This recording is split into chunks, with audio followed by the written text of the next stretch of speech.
Hello dears, welcome back to Feena study room. അപ്പോൾ നമ്മൾ സൈക്കോളജിയാണ് കേട്ടോ. സൈക്കോളജിയിൽ ഒരു 1100 ക്വസ്റ്റ്യൻസ് ആണ് നമ്മൾ ഈ ഒരു സീരീസിൽ പരിചയപ്പെട്ടു പോകാൻ വേണ്ടിയിട്ട് ശ്രമിക്കുന്നത്. അപ്പോൾ നിങ്ങളുടെ ഇതുവരെയുള്ള സപ്പോർട്ടിനെല്ലാം നന്ദി. അതുപോലെ തന്നെ ഇനിയും തുടർന്നും നിങ്ങൾ ഇതുപോലെ സപ്പോർട്ടോട് കൂടിയിട്ട് തന്നെ നിൽക്കുക. നമ്മൾ എന്തായാലും LPUP ഇപ്രാവശ്യം നമുക്ക് നേടിയെടുക്കാൻ പറ്റണം. അപ്പം പറ്റും എന്നുള്ളതാണ് എൻ്റെ ഒരു ഉറപ്പ്. നിങ്ങളും അതുപോലെ തന്നെ ചിന്തിക്കുക, നിങ്ങളും അതുപോലെ തന്നെ പ്രവർത്തിക്കുക. അപ്പം നിങ്ങൾക്ക് ഈ വീഡിയോ ഇഷ്ടമാവുകയാണെന്നുണ്ടെങ്കിൽ നിങ്ങൾ എന്തായാലും നിങ്ങളുടെ കൂട്ടുകാരിലേക്ക് ഒന്ന് ഷെയർ ചെയ്ത് കൊടുക്കുക. അതുപോലെ തന്നെ നിങ്ങൾ സബ്സ്ക്രൈബ് ചെയ്യാൻ വേണ്ടിയിട്ടും ഒന്ന് പരിഗണിക്കുക. അപ്പം ഇതിൽ നമ്മൾ സൈക്കോളജി പഠിക്കുമ്പോൾ ഒരു പ്രത്യേകത എന്ന് പറയുന്നത്, ഒരുപാട് തിയറീസ് നമ്മളിങ്ങനെ പഠിച്ചു പോയതുകൊണ്ട് നമുക്ക് മനസ്സിലാക്കാൻ കഴിയും. പക്ഷേ എന്താണെന്ന് വെച്ചാൽ നമുക്ക് ക്വസ്റ്റ്യനിൽ നിന്നും ആ ഒരു ആൻസറിലേക്ക് എത്തിച്ചേരാനുള്ള ഒരു ബുദ്ധിമുട്ട്, ചിലപ്പോൾ നമ്മൾ ക്വസ്റ്റ്യൻ കാണുമ്പോൾ നമ്മൾ പഠിച്ച ഏരിയ ആയിരിക്കും, പക്ഷേ നമുക്ക് ക്വസ്റ്റ്യനിൽ എത്തിച്ചേരാൻ വേണ്ടിയിട്ട് കഴിയാത്തൊരവസ്ഥ ഉണ്ടാകും. അപ്പം അത് മാറ്റിയെടുക്കാൻ വേണ്ടിയിട്ട് നമ്മൾ ക്വസ്റ്റ്യൻസിലൂടെ നമുക്ക് സൈക്കോളജി ഭാഗങ്ങൾ പഠിച്ചിട്ട് പോകാം. അപ്പോൾ ഇന്നത്തെ വീഡിയോയിൽ നമ്മൾ മാക്സിമം ഒരു 100 ക്വസ്റ്റ്യൻസ് ആണ് നോക്കി പോകാൻ വേണ്ടിയിട്ട് ശ്രമിക്കുന്നത്. അപ്പോൾ നമുക്ക് ഒരു 1100 ക്വസ്റ്റ്യൻസ് ഉണ്ട്, നമുക്ക് അതെല്ലാം കംപ്ലീറ്റ് ചെയ്യണം. അപ്പോൾ നിങ്ങൾക്ക് ഈ സീരീസ് ഇഷ്ടമാവുന്നുവെങ്കിൽ നിങ്ങൾ എന്തായാലും ഷെയർ ചെയ്യുക. അതുപോലെ തന്നെ വീഡിയോക്ക് ലൈക്ക് ചെയ്യാനും മറക്കല്ലേ കേട്ടോ. അപ്പോൾ നമുക്ക് നോക്കാം. സൈക്കോളജിയിലെ ഫസ്റ്റ് ക്വസ്റ്റ്യൻ ആണ്: പ്രൈമറി സ്കൂളിൽ വിദ്യാർത്ഥിയായ അരുൺ സ്വന്തമായി ആഹാരം കഴിക്കുവാനും വേഷവിധാനം ചെയ്യുവാനും ശ്രമിക്കുന്നു. എറിക്സന്റെ സിദ്ധാന്തം അനുസരിച്ച് അവൻ ഉൾപ്പെടുന്ന ഘട്ടം ഏതാണെന്നാണ് ക്വസ്റ്റ്യൻ. അപ്പോൾ നമ്മൾ ക്ലാസ് എടുത്ത സമയത്ത് പറഞ്ഞിട്ടുണ്ടായിരുന്നു, ഈ പ്രൈമറി വിദ്യാർത്ഥി എന്ന് പറയുമ്പോൾ എത്ര വയസ്സുള്ള വിദ്യാർത്ഥിയാണ്? അവൻ 3 വയസ്സ് മുതൽ 6 വയസ്സ് വരെയുള്ളതാണ് അല്ലേ. 3 വയസ്സ് മുതൽ 6 വയസ്സ് വരെയാണ്. അത് കണ്ടെത്താൻ വേണ്ടിയിട്ട് നമ്മൾ അതിലൊരു കോഡ് കൊടുത്തിട്ടുണ്ടായിരുന്നു: മുൻകൈ എടുക്കലും കുറ്റബോധവും. അതിൽ 3 അല്ലേ, മുൻകൈ എന്ന് പറയുമ്പോൾ 3 എന്നുള്ള ആ ഒരു ബന്ധപ്പെടുത്തി നമ്മൾ വെച്ചിട്ടുണ്ടായിരുന്നു. അപ്പോൾ നമുക്ക് പെട്ടെന്ന് തന്നെ നമുക്ക് ആ ഒരു ആൻസറിലേക്ക് എത്തിപ്പെടാൻ വേണ്ടിയിട്ട് കഴിയും. അപ്പം അതിൻ്റെ ആൻസർ വന്നിട്ടുള്ളത് മുൻകൈ എടുക്കലും കുറ്റബോധവുമാണ്. ഇനി കർമ്മോത്സുകതയ്ക്ക് വേണ്ടിയിട്ട് നമ്മളൊരു കോഡ് പറഞ്ഞിട്ടുണ്ടായിരുന്നു. എന്തായിരുന്നു കർമ്മോത്സുകതയ്ക്ക് വേണ്ടിയിട്ട് നമ്മൾ കോഡ് പറഞ്ഞിട്ടുണ്ടായിരുന്നത്? കർമ്മോത്സുകത എന്ന് പറയുമ്പം ഒരു 6 ഉണ്ട് അല്ലേ. കർമ്മം എന്ന് പറയുമ്പം അതിലൊരു 6 ഉണ്ട്. അപ്പം 6 വയസ്സ് മുതൽ 12 വയസ്സ് വരെയാണ് കർമ്മോത്സുകത എന്ന് നമ്മൾ പറഞ്ഞിട്ടുണ്ടായിരുന്നു. ഇനി സ്വേച്ഛ പ്രതികരണവും സംശയം എന്ന് പറയുമ്പം എപ്പോഴും നമുക്ക് എപ്പോഴാണ് സംശയങ്ങൾ ഉണ്ടാവുക? ഈ സംശയങ്ങളുള്ള ഘട്ടം എന്ന് പറയുന്നത് നമ്മളുടെ കൗമാരകാലത്താണ് അല്ലേ. നമുക്ക് എല്ലാത്തിനും ഭയങ്കര സംശയമായിരിക്കും. ഇതെന്താണ്, എന്തുകൊണ്ടാണ് അങ്ങനെ, എന്തുകൊണ്ടാണ്? നമ്മുടെ ശാരീരികമായിട്ടുള്ള മാനസികമായിട്ട് ഒരുപാട് മാറ്റങ്ങൾ സംഭവിക്കുന്ന ഒരു ഘട്ടമാണ് ഈ ഒരു കൗമാരഘട്ടം എന്ന് പറയുന്നത്. ആ സമയത്ത് നമുക്ക് നിരവധി സംശയങ്ങൾ ഉണ്ടാവും, വളരെയധികം സംശയങ്ങൾ ഉണ്ടാവും. അതൊന്നും ചിലപ്പം നമുക്ക് പെട്ടെന്ന് ആ ഒരു സംശയങ്ങളൊന്നും ഉത്തരം ലഭിച്ചുകൊള്ളണമെന്നില്ല. അപ്പം ആ ഒരു ഘട്ടത്തിലുള്ള ആ ഒരു ഘട്ടമാണ് സംശയം. എവിടെ കണ്ടാലും അത് കൗമാരഘട്ടമാണെന്ന് ഓർക്കാം. ഇനി നമുക്ക് അടുത്ത ക്വസ്റ്റ്യനിലോട്ട് പോകാം. രണ്ടാമത്തെ ക്വസ്റ്റ്യൻ ആണ്: പാവ്ലോവിൻ്റെ ക്ലാസിക്കൽ കണ്ടീഷനിങ്ങിൽ ഒരു അനുബന്ധ ചോദകനം ഉപയോഗിച്ച് മറ്റൊരു അനുബന്ധനം രൂപപ്പെടുത്തുന്നതിനെ പറയുന്നത്. അത് കണ്ടീഷനിങ്ങിലെ ഉയർന്ന ചിന്തയാണ് അതിൻ്റെ ആൻസറായിട്ട് വരുന്നത്. അപ്പോൾ അതിൻ്റെ ആൻസർ വന്നിട്ടുള്ളത് കണ്ടീഷനിങ്ങിലെ ഉയർന്ന ചിന്തയാണ്. അതിൽ നിന്നും നമുക്ക് മനസ്സിലാക്കാനാകുന്നത്, സ്പോണ്ടേനിയസ് റിക്കവറി അഥവാ പുനഃപ്രാപ്തി എന്ന് പറഞ്ഞിട്ടുണ്ടെങ്കിൽ, നായക്ക് ആഹാരം നൽകാതെ മണിയടി ശബ്ദം മാത്രം കേൾപ്പിച്ച് ഉമിനീർസ്രവ പ്രതികരണം ഇല്ലാതായി തീരുന്ന ഒരവസരത്തിന് ശേഷം കുറേ കഴിഞ്ഞിട്ട് മണിയടി ശബ്ദം കേൾപ്പിക്കുമ്പോൾ ഉമിനീർസ്രവം വീണ്ടും ഉണ്ടാകുന്നതാണ് ഈ പുനഃപ്രാപ്തി അഥവാ സ്പോണ്ടേനിയസ് റിക്കവറി എന്ന് പറയുന്നത്. അപ്പം അടുത്തതായിട്ട് നമുക്കതിലെ ഓപ്ഷൻ എക്സ്റ്റിങ്ഷൻ എന്താണെന്ന് നോക്കാം. എക്സ്റ്റിങ്ഷൻ എന്ന് പറഞ്ഞാൽ വിലോപമാണ് അല്ലേ. വിലോപം എന്ന് പറഞ്ഞാൽ എന്താണ്? ആഹാരം കൊടുക്കാതെ മണിയടിക്കുക മാത്രം ചെയ്തിട്ട് ഉമിനീർസ്രവം ഉണ്ടാക്കാൻ കഴിയാതെ വരുന്നതാണ് വിലോപം എന്ന് പറയുന്നത്, അഥവാ എക്സ്റ്റിങ്ഷൻ എന്ന് പറയുന്നത്. ഇനി സ്റ്റിമുലസ് ഡിസ്ക്രിമിനേഷൻ ആണ്. സ്റ്റിമുലസ് ഡിസ്ക്രിമിനേഷൻ അഥവാ ചോദക സാമാന്യവൽക്കരണം. അഭ്യസിച്ച ഒരു പ്രതികരണത്തിന് ആസ്പദമായ ചോദകവുമായി സാമ്യമുള്ള പ്രതികരണങ്ങൾ പ്രത്യക്ഷപ്പെടുമ്പോൾ അഭ്യസിച്ച പ്രതികരണം തന്നെ ഉണ്ടാക്കാനുള്ള പ്രവണതയെ ചോദക സാമാന്യവൽക്കരണം എന്ന് പറയുന്നു. അപ്പം അഭ്യസിച്ചിട്ടുള്ള ഒരു പ്രതികരണത്തിന് ആസ്പദമായിട്ടുള്ള ചോദകവുമായിട്ട് സാമ്യമുള്ള ചോദകങ്ങൾ പ്രത്യക്ഷപ്പെടുമ്പോൾ ഏതാണോ അഭ്യസിച്ചിട്ടുള്ള ചോദകം എന്ന് നമുക്ക് മനസ്സിലാക്കി എടുക്കാനുള്ള ആ ഒരു കഴിവിനെയാണ് ചോദക സാമാന്യവൽക്കരണം എന്ന് പറയുന്നത്. അപ്പം ഇതിൻ്റെ ആൻസറായിട്ട് വന്നിട്ടുള്ളത് കണ്ടീഷനിങ്ങിലെ ഉയർന്ന ചിന്തയാണ്. ഇനി അടുത്തതായിട്ട് മൂന്നാമത്തെ ക്വസ്റ്റ്യൻ വൈകാരിക ബുദ്ധിമാപനത്തിൻ്റെ പറ്റി വിശദമായിട്ട് ആഴത്തിൽ പ്രതിപാദിക്കുകയും പ്രചരിപ്പിക്കുകയും ചെയ്തത് ആരാണെന്നാണ്. അപ്പോൾ വൈകാരിക ബുദ്ധിമാപനത്തെ പറ്റിയിട്ടാണ്. അത് ആരാണ്? അത് ഡാനിയൽ ഗോൾഡ്മാൻ ആണ് വൈകാരിക ബുദ്ധിമാപനത്തെക്കുറിച്ച് വിശദമായിട്ട് ആഴത്തിൽ പ്രതിപാദിക്കുകയും പ്രചരിപ്പിക്കുകയും ചെയ്തിട്ടുള്ളത്. അടുത്തത് നാലാമത്തെ ക്വസ്റ്റ്യൻ ആണ്: പരീക്ഷയിൽ പരാജയപ്പെട്ട സോദി ചോദ്യപേപ്പറിനെ കുറിച്ച് പരാതിപ്പെടുന്നു. താഴെ പറയുന്നവയിൽ ഏത് പ്രതിരോധ തന്ത്രമാണ് ഇവിടെ ഉപയോഗിക്കുന്നത് എന്നാണ് ക്വസ്റ്റ്യൻ. അപ്പം അതിൽ നമുക്ക് ക്വസ്റ്റ്യനിലെ ആൻസർ പറഞ്ഞിട്ടുള്ളത് പ്രക്ഷേപണമാണ്. കാരണം നമ്മൾ ഒരു സാധനത്തിനെയോ അല്ലെങ്കിൽ നമ്മളുടെ പരാജയത്തിനെ നമ്മൾ അംഗീകരിക്കാൻ തയ്യാറല്ലാതെ മറ്റുള്ള എന്തെങ്കിലും സാധനത്തിനെ കുറ്റപ്പെടുത്തിക്കൊണ്ട് പറയുന്നത്. ഞാൻ ക്ലാസ് എടുത്തപ്പോൾ പറഞ്ഞിട്ടുണ്ടായിരുന്നു, കൊട മുറിച്ചിട്ട് നമ്മളെ കയ്യിൽ നിന്ന് പറ്റിയിട്ടുള്ള ഒരു അബദ്ധമാണ്, പക്ഷേ അത് മറ്റുള്ളവർ ചെയ്തതാണെന്ന് പറഞ്ഞിട്ട് അല്ലെങ്കിൽ മറ്റ് എന്തെങ്കിലും കാരണങ്ങൾ അതിന് കണ്ടെത്തി ആ ഒരു കാരണത്തിൽ അത് നമ്മൾ കൊടുക്കുമ്പോൾ അത് മറ്റുള്ളവരോട് അങ്ങനെ പറഞ്ഞിട്ട് പ്രതിഫലിപ്പ് അതിൽ നിന്നൊരു സുഖം കണ്ടെത്തുക, അതാണ് ഈ പ്രക്ഷേപണം എന്ന് പറഞ്ഞാൽ. അപ്പം ഇവിടെയും പറഞ്ഞിട്ടുള്ളത് സോദി എന്താണ്, ചോദ്യപേപ്പറിനെ കുറിച്ചിട്ട് പരാതിപ്പെടുന്നു അല്ലേ. സോദിയുടെ പഠിക്കാത്തത് കൊണ്ടല്ല, അത് ചോദ്യപേപ്പറിൻ്റെ ടഫ് കാരണമാണ് എന്നാണ് സോദി പറയുന്നത്. അത് അവിടെ വരുന്നത് പ്രക്ഷേപണമാണ്. ഇനി 5ാമത്തെ ക്വസ്റ്റ്യൻ നോക്കാം. ചുവടെ കൊടുത്തിരിക്കുന്നവയിൽ കുട്ടിയുടെ സ്വയം ബഹുമാനം ഏറ്റവും കുറവ് സ്വാധീനിക്കുന്നത് എന്ത് എന്നാണ്. ചുവടെ കൊടുത്തിരിക്കുന്നവയിൽ, അപ്പോൾ ചുവടെ കൊടുത്തിട്ടുള്ളത് നമുക്കൊന്ന് വായിക്കാം. സോഷ്യൽ മീഡിയയിലെ ഇടപെടൽ, ടീച്ചറുടെ അംഗീകാരം, കൂട്ടുകാരുടെ സ്വാധീനം, രക്ഷാകർതൃത്വ സ്വാധീനം. അപ്പം സോഷ്യൽ മീഡിയയിലെ ഇടപെടലാണ് കുട്ടിക്ക് സ്വയം ബഹുമാനം ഏറ്റവും കുറവ് സ്വാധീനിക്കുന്നത് ഏതാണെന്ന് ചോദിച്ചാൽ അതിന് ശരിയായിട്ടുള്ള ആൻസർ ആയിട്ട് വരുന്നത്. ഇനി 6ാമത്തെ ക്വസ്റ്റ്യൻ ആണ്. സ്വന്തം കണ്ണിലൂടെ അല്ലാതെ മറ്റൊരാളുടെ കണ്ണിലൂടെ ലോകത്തെ കാണാനുള്ള കഴിവില്ലായ്മയ്ക്ക് എന്താണ് പറയുന്നത്? അത് അഹം കേന്ദ്രീകൃതമാണ് അല്ലേ. അപ്പോൾ ഈ കുട്ടികൾക്കൊക്കെ അധികം ആയിട്ട് ഉണ്ടാകുന്നത് പിയാഷെയുടെ സിദ്ധാന്ത പ്രകാരം കുട്ടികൾക്ക് അഹം കേന്ദ്രീകൃതമാണ്. അവർ ഒറ്റയ്ക്കാണ്, എപ്പോഴും അവരുടെ ഭാഗത്ത് നിന്നും മാത്രം കാണാനും അവരുടെ ഭാഗത്ത് നിന്നും മാത്രം ചിന്തിക്കാനും മാത്രം കഴിവുള്ളവരാണ് അധികം എന്താ പറയുക ഒരു വിഭാഗം കുട്ടികൾ എന്നാണ് പിയാഷെയുടെ സിദ്ധാന്തത്തിൽ പറയുന്നത്. അപ്പോൾ ഒരു ഏജ് വരെയുള്ള കുട്ടികൾക്ക് അങ്ങനെയുള്ള സ്വഭാവമാണ്. പിന്നെ അത് തന്നെയാണ് പറയുന്നത്, സ്വന്തം കണ്ണിലൂടെ അല്ലാതെ മറ്റൊരാളുടെ കണ്ണിലൂടെ ലോകത്തെ കാണാനുള്ള കഴിവില്ലായ്മയാണ് അഹം കേന്ദ്രീകൃതം എന്ന് പറയുന്നത്. കുട്ടികളെ എടുത്തു വെച്ചിട്ട് പറഞ്ഞത് ആ ഒരു വിഭാഗം ഏജിലുള്ള കുട്ടികളെ കുറിച്ചിട്ടാണ് പിയാഷെ അങ്ങനെ പറഞ്ഞിട്ടുള്ളത്, അതുകൊണ്ടിട്ടാണ് കേട്ടോ. ഇനി 7ാമത്തെ ക്വസ്റ്റ്യൻ എന്ന് പറയുന്നത് പഠനത്തെ സംബന്ധിച്ച ഒരു ഗ്രാഫിൽ ചിത്രം കാണുക. അപ്പം ഗ്രാഫിക്കൽ ചിത്രമാണ് ഇവിടെ കൊടുത്തിട്ടുള്ളത്, പഠനത്തെ സംബന്ധിച്ചിട്ടുള്ളതാണ്. അതിൽ ചിത്രം അനുസരിച്ച് ചുവടെ കൊടുത്തിരിക്കുന്നവയിൽ ശരിയായിട്ടുള്ള പ്രസ്താവന ഏതാണെന്നാണ് ക്വസ്റ്റ്യൻ ആയിട്ട് വന്നിട്ടുള്ളത്. അപ്പോൾ പഠനം തുടക്കത്തിൽ എന്താണ് ചെയ്യുന്നത്? ഉയർന്നു പോകുന്നു. ഗ്രാഫ് കാണുന്നവർക്ക് നമുക്ക് മനസ്സിലാകാം പഠനം എന്താണ് ചെയ്യുന്നത്, തുടക്കത്തിൽ ഉയർന്നു പോവുകയാണ് ചെയ്യുന്നത്, പിന്നീട് പഠന മികവ് കുറയുന്നു, പിന്നീട് പഠന മികവ് കുറഞ്ഞു വരുന്നതായിട്ടാണ് ഇതിൽ കാണുന്നത്. അപ്പം അത് തന്നെയാണ് എ ഓപ്ഷനാണ് കറക്റ്റ് ആയിട്ടുള്ള ആൻസർ എന്ന് പറയുന്നത്. ഇനി 8ാമത്തെ ക്വസ്റ്റ്യൻ ആണ്. താഴെ തന്നിരിക്കുന്നവയിൽ തെറ്റായ ജോഡി ഏതാണെന്നാണ്. അപ്പോൾ JB വാട്സൺ തന്നിട്ടുണ്ട്, വ്യവഹാര സമീപനമാണ്. JB വാട്സൺ ഏതാണ്? വ്യവഹാര സമീപനമാണ്. ക്ലാസ് കേട്ടിട്ടുള്ളവർ ഒരിക്കലും തെറ്റിക്കില്ല, കാരണം അത്രയും ഡീറ്റെയിൽ ആയിട്ട് നമ്മൾ ക്ലാസ് എടുത്തിട്ടുള്ളതാണ്. JB വാട്സൺ വ്യവഹാര സമീപനമാണ്. പിയാഷെ ആണെങ്കിൽ വൈജ്ഞാനിക സമീപനമാണ്, വൈജ്ഞാനികമാണ്. പിയാഷെ എവിടെ കണ്ടാലും നമ്മൾ വൈജ്ഞാനികമാണെന്ന് ഓർത്ത് വെക്കുക എന്നൊക്കെ നമ്മൾ പറഞ്ഞിട്ടുള്ളതാണ്. അടുത്തത് ബ്രൂണർ മനോവിശ്ലേഷണ സമീപനം. മനോവിശ്ലേഷണ സമീപനം ആരാണ്? അത് നമ്മളുടെ ഫ്രോയിഡ് ആണ് അല്ലേ. ഫ്രോയിഡ് ആണ് മനോവിശ്ലേഷണ സമീപനമായിട്ടുള്ളത്. ഇനി മാസ്ലോ ആരാണ്? മാസ്ലോ മാനവിക സമീപനം തന്നെയാണ്. അപ്പോൾ ഇതിൽ തെറ്റായിട്ടുള്ളത് സി ഓപ്ഷൻ ആണ്, ബ്രൂണർ ആണ് മനോവിശ്ലേഷണ സമീപനം എന്നുള്ളതാണ് തെറ്റായിട്ടുള്ളതെന്ന് നമുക്ക് മനസ്സിലായി. ഇനി 9ാമത്തെ ക്വസ്റ്റ്യൻ ആണ്. ഒരാൾ പരീക്ഷണ രീതി ഉപയോഗിച്ച് ഉത്കണ്ഠയ്ക്ക് പഠനസിദ്ധിയിലുള്ള സ്വാധീനം പഠിക്കുമ്പോൾ എ ഓപ്ഷനാണ് ശരിയായിട്ടുള്ള ആൻസർ. ഉത്കണ്ഠ സ്വതന്ത്രപരവും പഠനസിദ്ധി ആശ്രിതപരവുമാണ്. ഉത്കണ്ഠ എന്താണ്? സ്വതന്ത്രപരമാണ്. പഠനസിദ്ധി എന്ന് പറയുന്നത് എന്താണ്? അത് ആശ്രിതപരവുമാണ്. അതിന് ഓപ്ഷൻസ് നോക്കിയാൽ തന്നെ നിങ്ങൾക്ക് ഈ ഒരു ഉത്തരത്തിലേക്ക് എത്താൻ വേണ്ടിയിട്ട് കഴിയും. ഉത്കണ്ഠ ആശ്രിതപരവും പഠനസിദ്ധി സ്വതന്ത്രപരവുമാണ്. അത് തെറ്റായ പ്രസ്താവനയാണ് അല്ലേ. അതുപോലെ തന്നെ ഉത്കണ്ഠ പഠനസിദ്ധി എന്നിവ ആശ്രിതപരമാണ് എന്ന് പറഞ്ഞാലും തെറ്റാണ്. അതുപോലെ ഉത്കണ്ഠ പഠനസിദ്ധി എന്നിവ സ്വതന്ത്രപരമാണ് എന്ന് പറഞ്ഞാലും തെറ്റാണ്. അപ്പോൾ ഉത്കണ്ഠ എപ്പോഴും എന്താണ്? അത് സ്വതന്ത്രപരമാണ്. ഉത്കണ്ഠ എപ്പോഴും സ്വതന്ത്രപരമാണ്. എന്നാൽ പഠനസിദ്ധി ആണെങ്കിലോ അത് ആശ്രിതമാണ്, അത് ഒന്നിൽ നിന്നുമാണ് നമ്മൾ നേടിയെടുക്കുന്നതാണല്ലോ. അപ്പോൾ അതുകൊണ്ട് തന്നെ നമ്മൾ ആശ്രിതപരമാണ് എന്നുള്ളത് ഓർത്ത് വെക്കുക. ഇനി 10ാമത്തെ ക്വസ്റ്റ്യൻ ആണ്. അന്തർലീന ഘട്ടം എന്നറിയപ്പെടുന്നത് ഏത് ഘട്ടമാണ്? അന്തർലീന ഘട്ടം, ലാറ്റൻസി പീരീഡ് ഏതാണ്?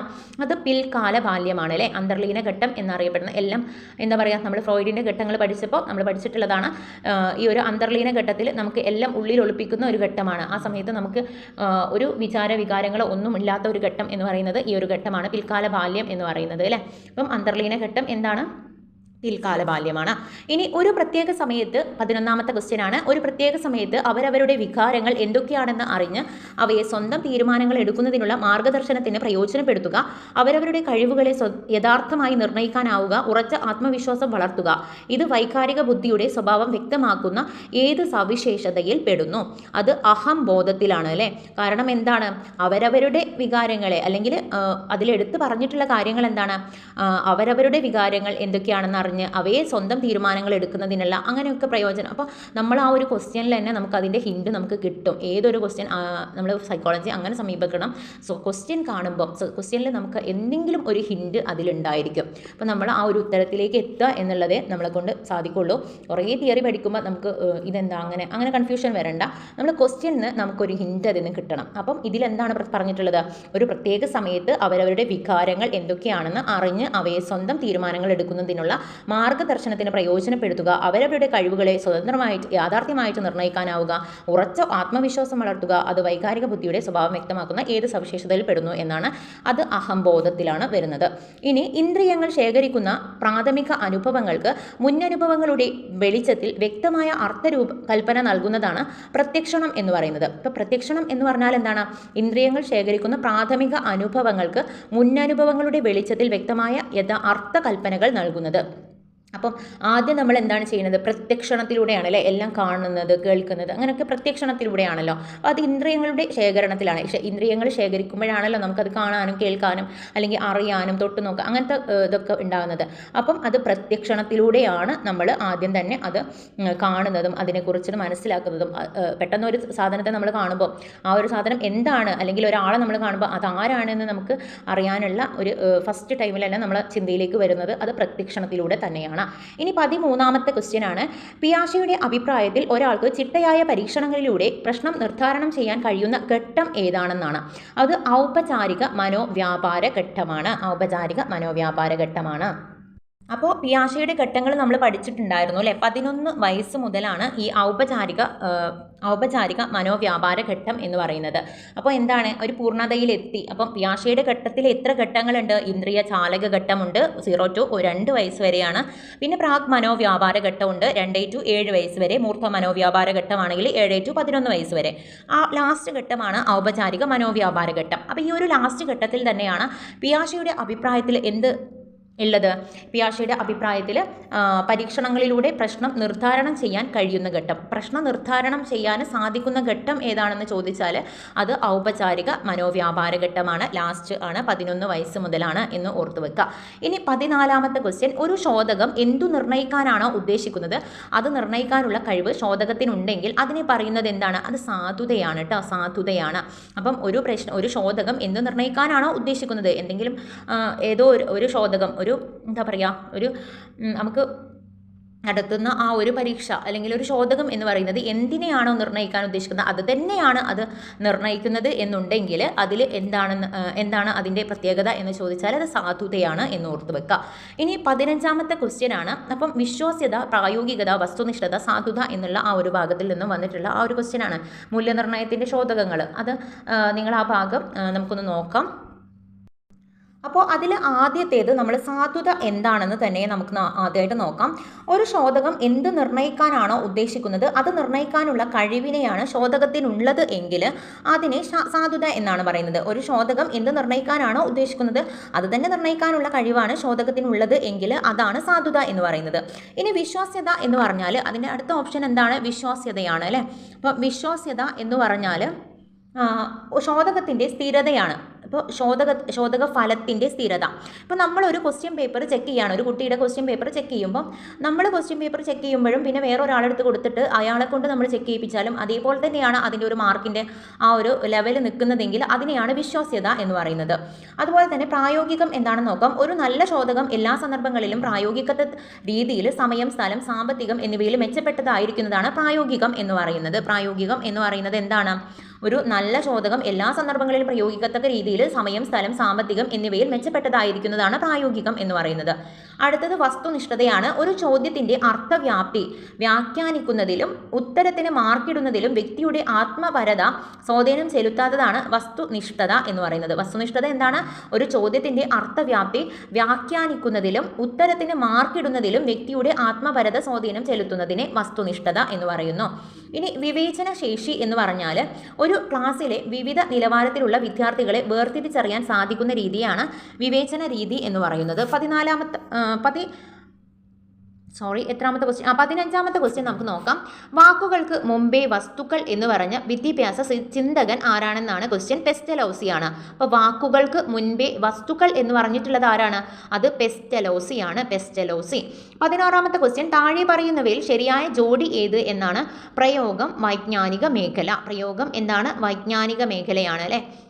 അപ്പോൾ ബാക്കിയുള്ള ജോഡികൾ നോക്കാം. അപഗ്രഥനം വൈകാരിക മേഖല, പ്രതികരണം മനഃചാലക മേഖല. അതെല്ലാം തെറ്റാണ്. അപ്പം അവയെല്ലാം തെറ്റാണ്.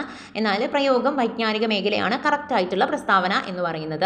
ഇനി 17ാമത്തെ ക്വസ്റ്റ്യൻ, ബ്രൂണറുടെ അഭിപ്രായത്തിൽ പ്രവർത്തനവും ബിംബങ്ങളും ഭാഷാപദങ്ങളായി മാറ്റുകയും അങ്ങനെ ഗുണാത്മക ചിന്തനത്തിലേക്ക് വ്യക്തിയെ നയിക്കുകയും ചെയ്യുന്ന ഘട്ടം ഏതാണെന്നാണ്. അത് പ്രതിരൂപാത്മക ഘട്ടമാണ്. പ്രതിരൂപാത്മക ഘട്ടമാണ് ബ്രൂണറുടെ അഭിപ്രായത്തിൽ പ്രവർത്തനവും ബിംബങ്ങളും ഭാഷാപദങ്ങളായി മാറ്റുകയും അങ്ങനെ ഗുണാത്മക ചിന്തനത്തിലേക്ക്. ലാസ്റ്റ് ഘട്ടമാണ് പ്രതിരൂപാത്മക ഘട്ടം അല്ലേ. ഫസ്റ്റത്തത് ഏതാണ്? പ്രവർത്തന ഘട്ടമാണ്. പിന്നെ ഏതാണ്? ബിംബന ഘട്ടമാണ്. അത് കഴിഞ്ഞിട്ട് പ്രതിരൂപാത്മക ഘട്ടമാണ്. അപ്പോൾ ലാസ്റ്റുള്ള ഘട്ടം ഏതാണെന്ന് നമ്മൾ ഓർത്താൽ എല്ലാം തികഞ്ഞു അല്ലേ. ബ്രൂണറുടെ അഭിപ്രായത്തിൽ പ്രവർത്തനവും ബിംബങ്ങളും ഭാഷാപദമായി മാറ്റുകയും, അപ്പം എല്ലാം തികഞ്ഞിട്ടുള്ള ആ ഒരു ഘട്ടം എന്ന് പറയുന്നത് ഏതാണ്? പ്രതിരൂപാത്മക ഘട്ടമാണ്. ലാസ്റ്റ് ഘട്ടമാണെന്ന് ഓർത്തു വെക്കുക. ഇനി 18ാമത്തെ ക്വസ്റ്റ്യൻ ആണ്, വേദകാല വിദ്യാഭ്യാസവും മുസ്ലിം വിദ്യാഭ്യാസ പദ്ധതിയും പാലിച്ചിരിക്കുന്നത് അധ്യാപക കേന്ദ്രീകൃത സമീപനമാണ്. അപ്പം വേദകാല ഘട്ടത്തിൽ എങ്ങനെയായിരുന്നു പഠനം നടത്തിയിരുന്നത്? ഗുരുകുല സമ്പ്രദായം അല്ലേ. ഗുരുകുല സമ്പ്രദായം എന്നൊക്കെ പറയുമ്പോൾ അവിടെ ഗുരു പറഞ്ഞു കൊടുക്കുന്നു, കുട്ടികൾ അത് എഴുതിയെടുക്കുന്നു, അല്ലെങ്കിൽ അത് മനഃപ്പാഠമാക്കുന്നു. ആ ഒരു രീതിയിലാണ് ഉണ്ടായിരുന്നത്. അതാണ് അധ്യാപക കേന്ദ്രീകൃത സമീപനം എന്ന് പറയുന്നത്. 19ാമത്തെ ക്വസ്റ്റ്യൻ, പഠനത്തിൽ വേഗതയും സൂക്ഷ്മതയും വർദ്ധിപ്പിക്കുന്നതിനുള്ള മാർഗങ്ങളിൽ പെടുന്നത് എന്തൊക്കെയാണെന്നാണ്. അത് താല്പര്യമുണ്ട്, അതുപോലെ തന്നെ ആവർത്തനാഭ്യാസമുണ്ട്, അതുപോലെ സ്വയം മത്സരഭാവം. ഇതൊക്കെ ഉണ്ടെങ്കിലേ നമുക്ക് ഒരു പഠനത്തിൽ വേഗതയും സൂക്ഷ്മതയും വർദ്ധിപ്പിക്കുവാൻ ഉള്ള മാർഗങ്ങളാണ് ഇതെല്ലാം എന്ന് പറയുന്നത്. 20ാമത്തെ ക്വസ്റ്റ്യൻ എന്ന് പറയുന്നത്, ഭാഷയെ വാചിക ചേഷ്ട എന്ന് വിശേഷിപ്പിച്ചത് ആരാണ്? ഭാഷയെ വാചിക ചേഷ്ട എന്ന് വിശേഷിപ്പിച്ചത് സ്കിന്നറാണ്. അപ്പം ഭാഷയെ എന്ത് ചെയ്തു? വാചിക ചേഷ്ട എന്ന് വിശേഷിപ്പിച്ചത് ആരാണെന്ന് ചോദിച്ചാൽ അത് സ്കിന്നറാണ്. 21ാമത്തെ ക്വസ്റ്റ്യൻ, ഫ്രോയിഡിന്റെ അഭിപ്രായത്തിൽ മാനസിക പ്രവർത്തനങ്ങളെ മുഖ്യമായും നിയന്ത്രിക്കുന്നത് അബോധതലമാണ്.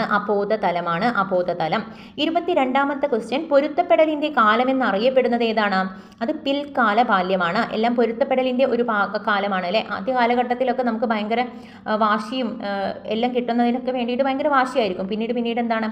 പിൽക്കാല ബാല്യമൊക്കെ ആവുന്ന സമയത്തേക്ക് നമ്മൾ ഏകദേശം എല്ലാത്തിനോടും ഇത് വാങ്ങി തരില്ല എന്ന് പറഞ്ഞാലും ഏകദേശം നമ്മൾ ഓക്കെ എന്നുള്ള ലെവലിലേക്ക് എത്തുന്ന ആ ഒരു ഘട്ടമാണ് അല്ലേ പിൽക്കാല ബാല്യം എന്ന് പറയുന്നത്. അപ്പോൾ പൊരുത്തപ്പെടലിൻ്റെ കാലം എന്നറിയപ്പെടുന്ന പല ഉദാഹരണങ്ങളിലൂടെ നമുക്കിത് പറയാം കേട്ടോ. അപ്പം ഞാൻ ഈ ഒരു ഉദാഹരണം വെച്ചിട്ട് പറയുകയാണ്. അപ്പം അങ്ങനെയുള്ള ഒരു ഘട്ടമാണ് പിൽക്കാല ബാല്യകാലം എന്ന് പറയുന്നത്. ഇനി 23ാമത്തെ ക്വസ്റ്റ്യൻ, താഴെ പറയുന്നവയിൽ സംവേദന നിയമം അല്ലാത്തത് ഏത് എന്നാണ്. അതിൽ സംവേദന നിയമം അല്ലാത്തത് നമുക്ക് നോക്കാം, വിവേചനമാണ്. അപ്പം സംവേദന നിയമങ്ങൾ ഏതൊക്കെയാണ്? സമീപത, തുടർച്ച, ഫിഗർ ഗ്രൗണ്ട്. സമീപതയും തുടർച്ചയും ഫിഗർ ഗ്രൗണ്ടും സംവേദന നിയമങ്ങളാണ്. എന്നാൽ വിവേചനം അതിൽ സംവേദന നിയമം അല്ലാത്തതാണ്. 24ാമത്തെ ക്വസ്റ്റ്യൻ, ക്ഷേത്ര സിദ്ധാന്തത്തിന്റെ ഉപജ്ഞാതാവ് ആരാണ്? അതെല്ലാവർക്കും അറിയാവുന്നതായിരിക്കും. കർട്ട് ലെവിനാണ് അല്ലെ. കർട്ട് ലെവിനാണ് ക്ഷേത്ര സിദ്ധാന്തത്തിന്റെ ഉപജ്ഞാതാവ്. 25ാമത്തെ ക്വസ്റ്റ്യൻ, സ്കിന്നറുടെ പ്രവർത്തനാനുബന്ധന സിദ്ധാന്തത്തിന്റെ കേന്ദ്ര ബിന്ദു ഏതാണ്? അത് പ്രബലനമാണ് അല്ലെ. പ്രബലനമാണ്. 26 കേസ് സ്റ്റഡി എന്നറിയപ്പെടുന്ന മനഃശാസ്ത്ര രീതി ഏതാണ്? അത് ചികിത്സാ രീതിയാണ്. കേസ് സ്റ്റഡി ചികിത്സാ രീതിയാണ്. 27ാമത്തെ ക്വസ്റ്റ്യൻ, പരീക്ഷണ മനഃശാസ്ത്രത്തിന്റെ പിതാവ് വില്യം വൂണ്ടാണ് അല്ലെ. വില്യം വൂണ്ടാണ് ആദ്യമായിട്ട് 1879 ലീപ്സിംഗിൽ വെച്ചിട്ട് ലീപ്സിംഗ് സർവകലാശാലയിൽ ഒരു മനഃശാസ്ത്ര പരീക്ഷണശാലയൊക്കെ ഉണ്ടാക്കിയ ആളാണ് അല്ലേ ഈ ഒരു വില്യം വൂണ്ട് എന്ന് പറയുന്നത്. അപ്പോൾ പരീക്ഷണ മനഃശാസ്ത്രത്തിന്റെ പിതാവ് ആരാണെന്ന് ചോദിച്ചാൽ അത് വില്യം വൂണ്ടാണ്. 28ാമത്തെ ക്വസ്റ്റ്യൻ, പൂർവ്വകാല അനുഭവങ്ങളെ ലക്ഷ്യപൂർവ്വം പ്രയോഗിക്കുവാനുള്ള കഴിവാണ് ബുദ്ധി എന്ന് അഭിപ്രായപ്പെട്ടത് ആരാണ്? അത് തോണ്ടേക്കാണ് കേട്ടോ. തോണ്ടേക്ക്. അപ്പം പൂർവ്വകാല അനുഭവങ്ങൾ, പൂർവം എന്ന് ഓർത്തു വെക്കുക. പൂർവ്വകാല അനുഭവങ്ങളാണ്, അത് തോണ്ടേക്കാണെന്ന് ഓർത്തു വെക്കുക. ഇനി അടുത്തത്, അധ്യാപന വേളയിൽ ഗെയിമുകളും കളികളും ഉപയോഗിക്കുന്നത് അധ്യാപകൻ ഉപയോഗപ്പെടുത്തുന്നത് ആന്തരിക പ്രേരണയാണ് കേട്ടോ. അപ്പം അധ്യാപന വേളയിൽ ഗെയിമുകളും കളികളൊക്കെ ഉപയോഗപ്പെടുത്തിയാൽ അതെന്താണ്? അത് നമുക്ക് നമ്മളൊരു പഠനത്തിൽ നമ്മൾ ഗെയിമുകളും കളികളൊക്കെ കൊണ്ടുവരുന്നതിൻ്റെ ഒരു ഉദ്ദേശം എന്ന് പറയുന്നത് കുട്ടികൾക്ക് എപ്പോഴും കളിക്കാനും ഊർജ്ജസ്വലരായിരിക്കാനും ആയിരിക്കും ഏറ്റവും ഇൻട്രസ്റ്റ് ഉണ്ടാവുക. അപ്പോൾ അവർ അവർക്ക് വേണ്ടിയിട്ട് അവരുടേതായ രീതിയിൽ നമ്മൾ കളികളിലൂടെ പാഠഭാഗങ്ങളൊക്കെ അവതരിപ്പിക്കുമ്പോൾ നമുക്കത് അവരുടെ ആന്തരികമായിട്ടുള്ള ആ ഒരു ഇതിൽ നിന്ന് തന്നെ അവർക്ക് പഠനം നടക്കും. അതാണ് ആന്തരിക പ്രേരണ എന്ന് പറയുന്നത്. ഇനി 30ാമത്തെ ക്വസ്റ്റ്യൻ ആണ്, പഠിതാവിന് നൽകുന്ന പ്രതികൂല വൈകാരിക ചിന്തയിൽ പെടാത്തത്. അത് സമ്മാനമാണ്. അപ്പോൾ പ്രതികൂല വൈകാരിക ചിന്തകളാണ് ചോദിച്ചിട്ടുള്ളത്. പ്രതികൂല വൈകാരിക ചിന്തകളിൽ പെടുന്നത് ഏതൊക്കെയാണെന്ന് നമുക്ക് നോക്കാം. ശിക്ഷ, ശത്രുത, ഉത്കണ്ഠ എന്നിവയാണ്. സമ്മാനം എന്താണ്? അനുകൂലമാണ് അല്ലേ. ഇനി 31ാമത്തെ ക്വസ്റ്റ്യൻ, പ്രായോഗിക തത്വങ്ങളിൽ അധിഷ്ഠിതമായത് ഏതാണെന്നാണ്. പ്രായോഗിക തത്വങ്ങളിൽ അധിഷ്ഠിതമാണ് ഏത്? ഈഗോ ആണ് അല്ലേ. ഈഗോ ആണ് പ്രായോഗിക തത്വങ്ങളിൽ അധിഷ്ഠിതമായിട്ടുള്ളത്. 32ാമത്തെ ക്വസ്റ്റ്യൻ, ഓർമ്മയുടെ ഘടകങ്ങളിൽ പെടാത്തത് ഏത് എന്നാണ്. 32ാമത്തെ ക്വസ്റ്റ്യൻ എന്താണ്? ഓർമ്മയുടെ ഘടകങ്ങളിൽ പെടാത്തത്. അത് വ്യാപനമാണ്. ഓർമ്മയിലെ ഘടകങ്ങളിൽ പെടുന്നത് പഠനം, നിലനിർത്തൽ, പുനഃസ്മരണ എന്നിവയൊക്കെയാണ്. 33, ഒരു കുതിരയെ വെള്ളത്തിനടുത്തേക്ക് നയിക്കാമെന്നല്ലാതെ വെള്ളം കുടിപ്പിക്കാനാവില്ല. ഈ ചൊല്ല് ഏത് പഠനവുമായി ബന്ധപ്പെട്ടിട്ടുള്ളതാണ്? അത് തോണ്ടേക്കിൻ്റെ എന്താണ്? പഠന സന്നദ്ധതയാണ് അല്ലെ. പഠന സന്നദ്ധതയാണ്. നമുക്ക് എല്ലാവരും എന്നും ചെയ്യിപ്പിക്കാനൊന്നും നമുക്ക് പറ്റൂല അല്ലേ. ഇപ്പം നമുക്ക് വേണമെങ്കിൽ വലിച്ച് കൊണ്ടുപോകാനൊക്കെ പറ്റും, പക്ഷെ അവരെ കൊണ്ട് വെള്ളം കുടിപ്പിക്കണമെങ്കിൽ അത് അവർ തന്നെ വിചാരിക്കണം. അപ്പം അതിനുള്ള സന്നദ്ധത ഒരുക്കേണ്ടതും കൂടിയിട്ടാണ്. അപ്പം അവർക്ക് ആ ഒരു സന്നദ്ധത ഉണ്ടാക്കേണ്ടത്. കുട്ടികൾ കാണുന്നുണ്ടെങ്കിൽ പഠിക്കാൻ വേണ്ടിയിട്ട് നമ്മൾ കുറേ ക്ലാസ്സൊക്കെ എടുത്ത് അവർ മുന്നിൽ ഭയങ്കര അവതരിപ്പിച്ചുകൊണ്ടൊന്നും കാര്യമില്ല. അവർക്ക് ഇഷ്ടമുള്ള രീതിയിൽ നമ്മൾ ആ പാഠഭാഗങ്ങളും അതുപോലെ തന്നെ ആശയങ്ങളൊക്കെ അവതരിപ്പിക്കുമ്പോൾ അത് അവർക്കും കൂടി ഇൻട്രസ്റ്റ് ആയിട്ടുള്ള രീതിയാണെങ്കിൽ അവരൊന്ന് ശ്രദ്ധിക്കും. അത്രയും നമുക്ക് പ്രതീക്ഷിക്കാൻ പറ്റുള്ളൂ. അപ്പം അതിനോളം നമ്മൾ കഷ്ടപ്പെട്ട് അവർക്ക് വേണ്ടിയിട്ട് നമ്മൾ ഓരോന്നും ചെയ്തു കൊടുക്കുക എന്നുള്ളതാണ്. അപ്പം അതാണ് പഠന സന്നദ്ധത എന്ന് പറയുന്നത്. ഇനി 34 നോക്കാം. ഫ്രോയിഡ് മുന്നോട്ട് വെച്ച 5 മനോലൈംഗിക ഘട്ടങ്ങളിൽ ആദ്യ ഘട്ടം ഏതാണെന്നാണ്. അത് വദനഘട്ടമാണ്. അപ്പോൾ അതിലുള്ള ഘട്ടങ്ങളാണ് ഗുദഘട്ടം, ലിംഗഘട്ടം, നിർലീനഘട്ടം. ഇതൊക്കെ അതിലുള്ള ഘട്ടങ്ങളാണ്. അപ്പോൾ ഘട്ടങ്ങളൊക്കെ ഒന്ന് ശരിക്കും നോക്കി വെച്ചോളാം.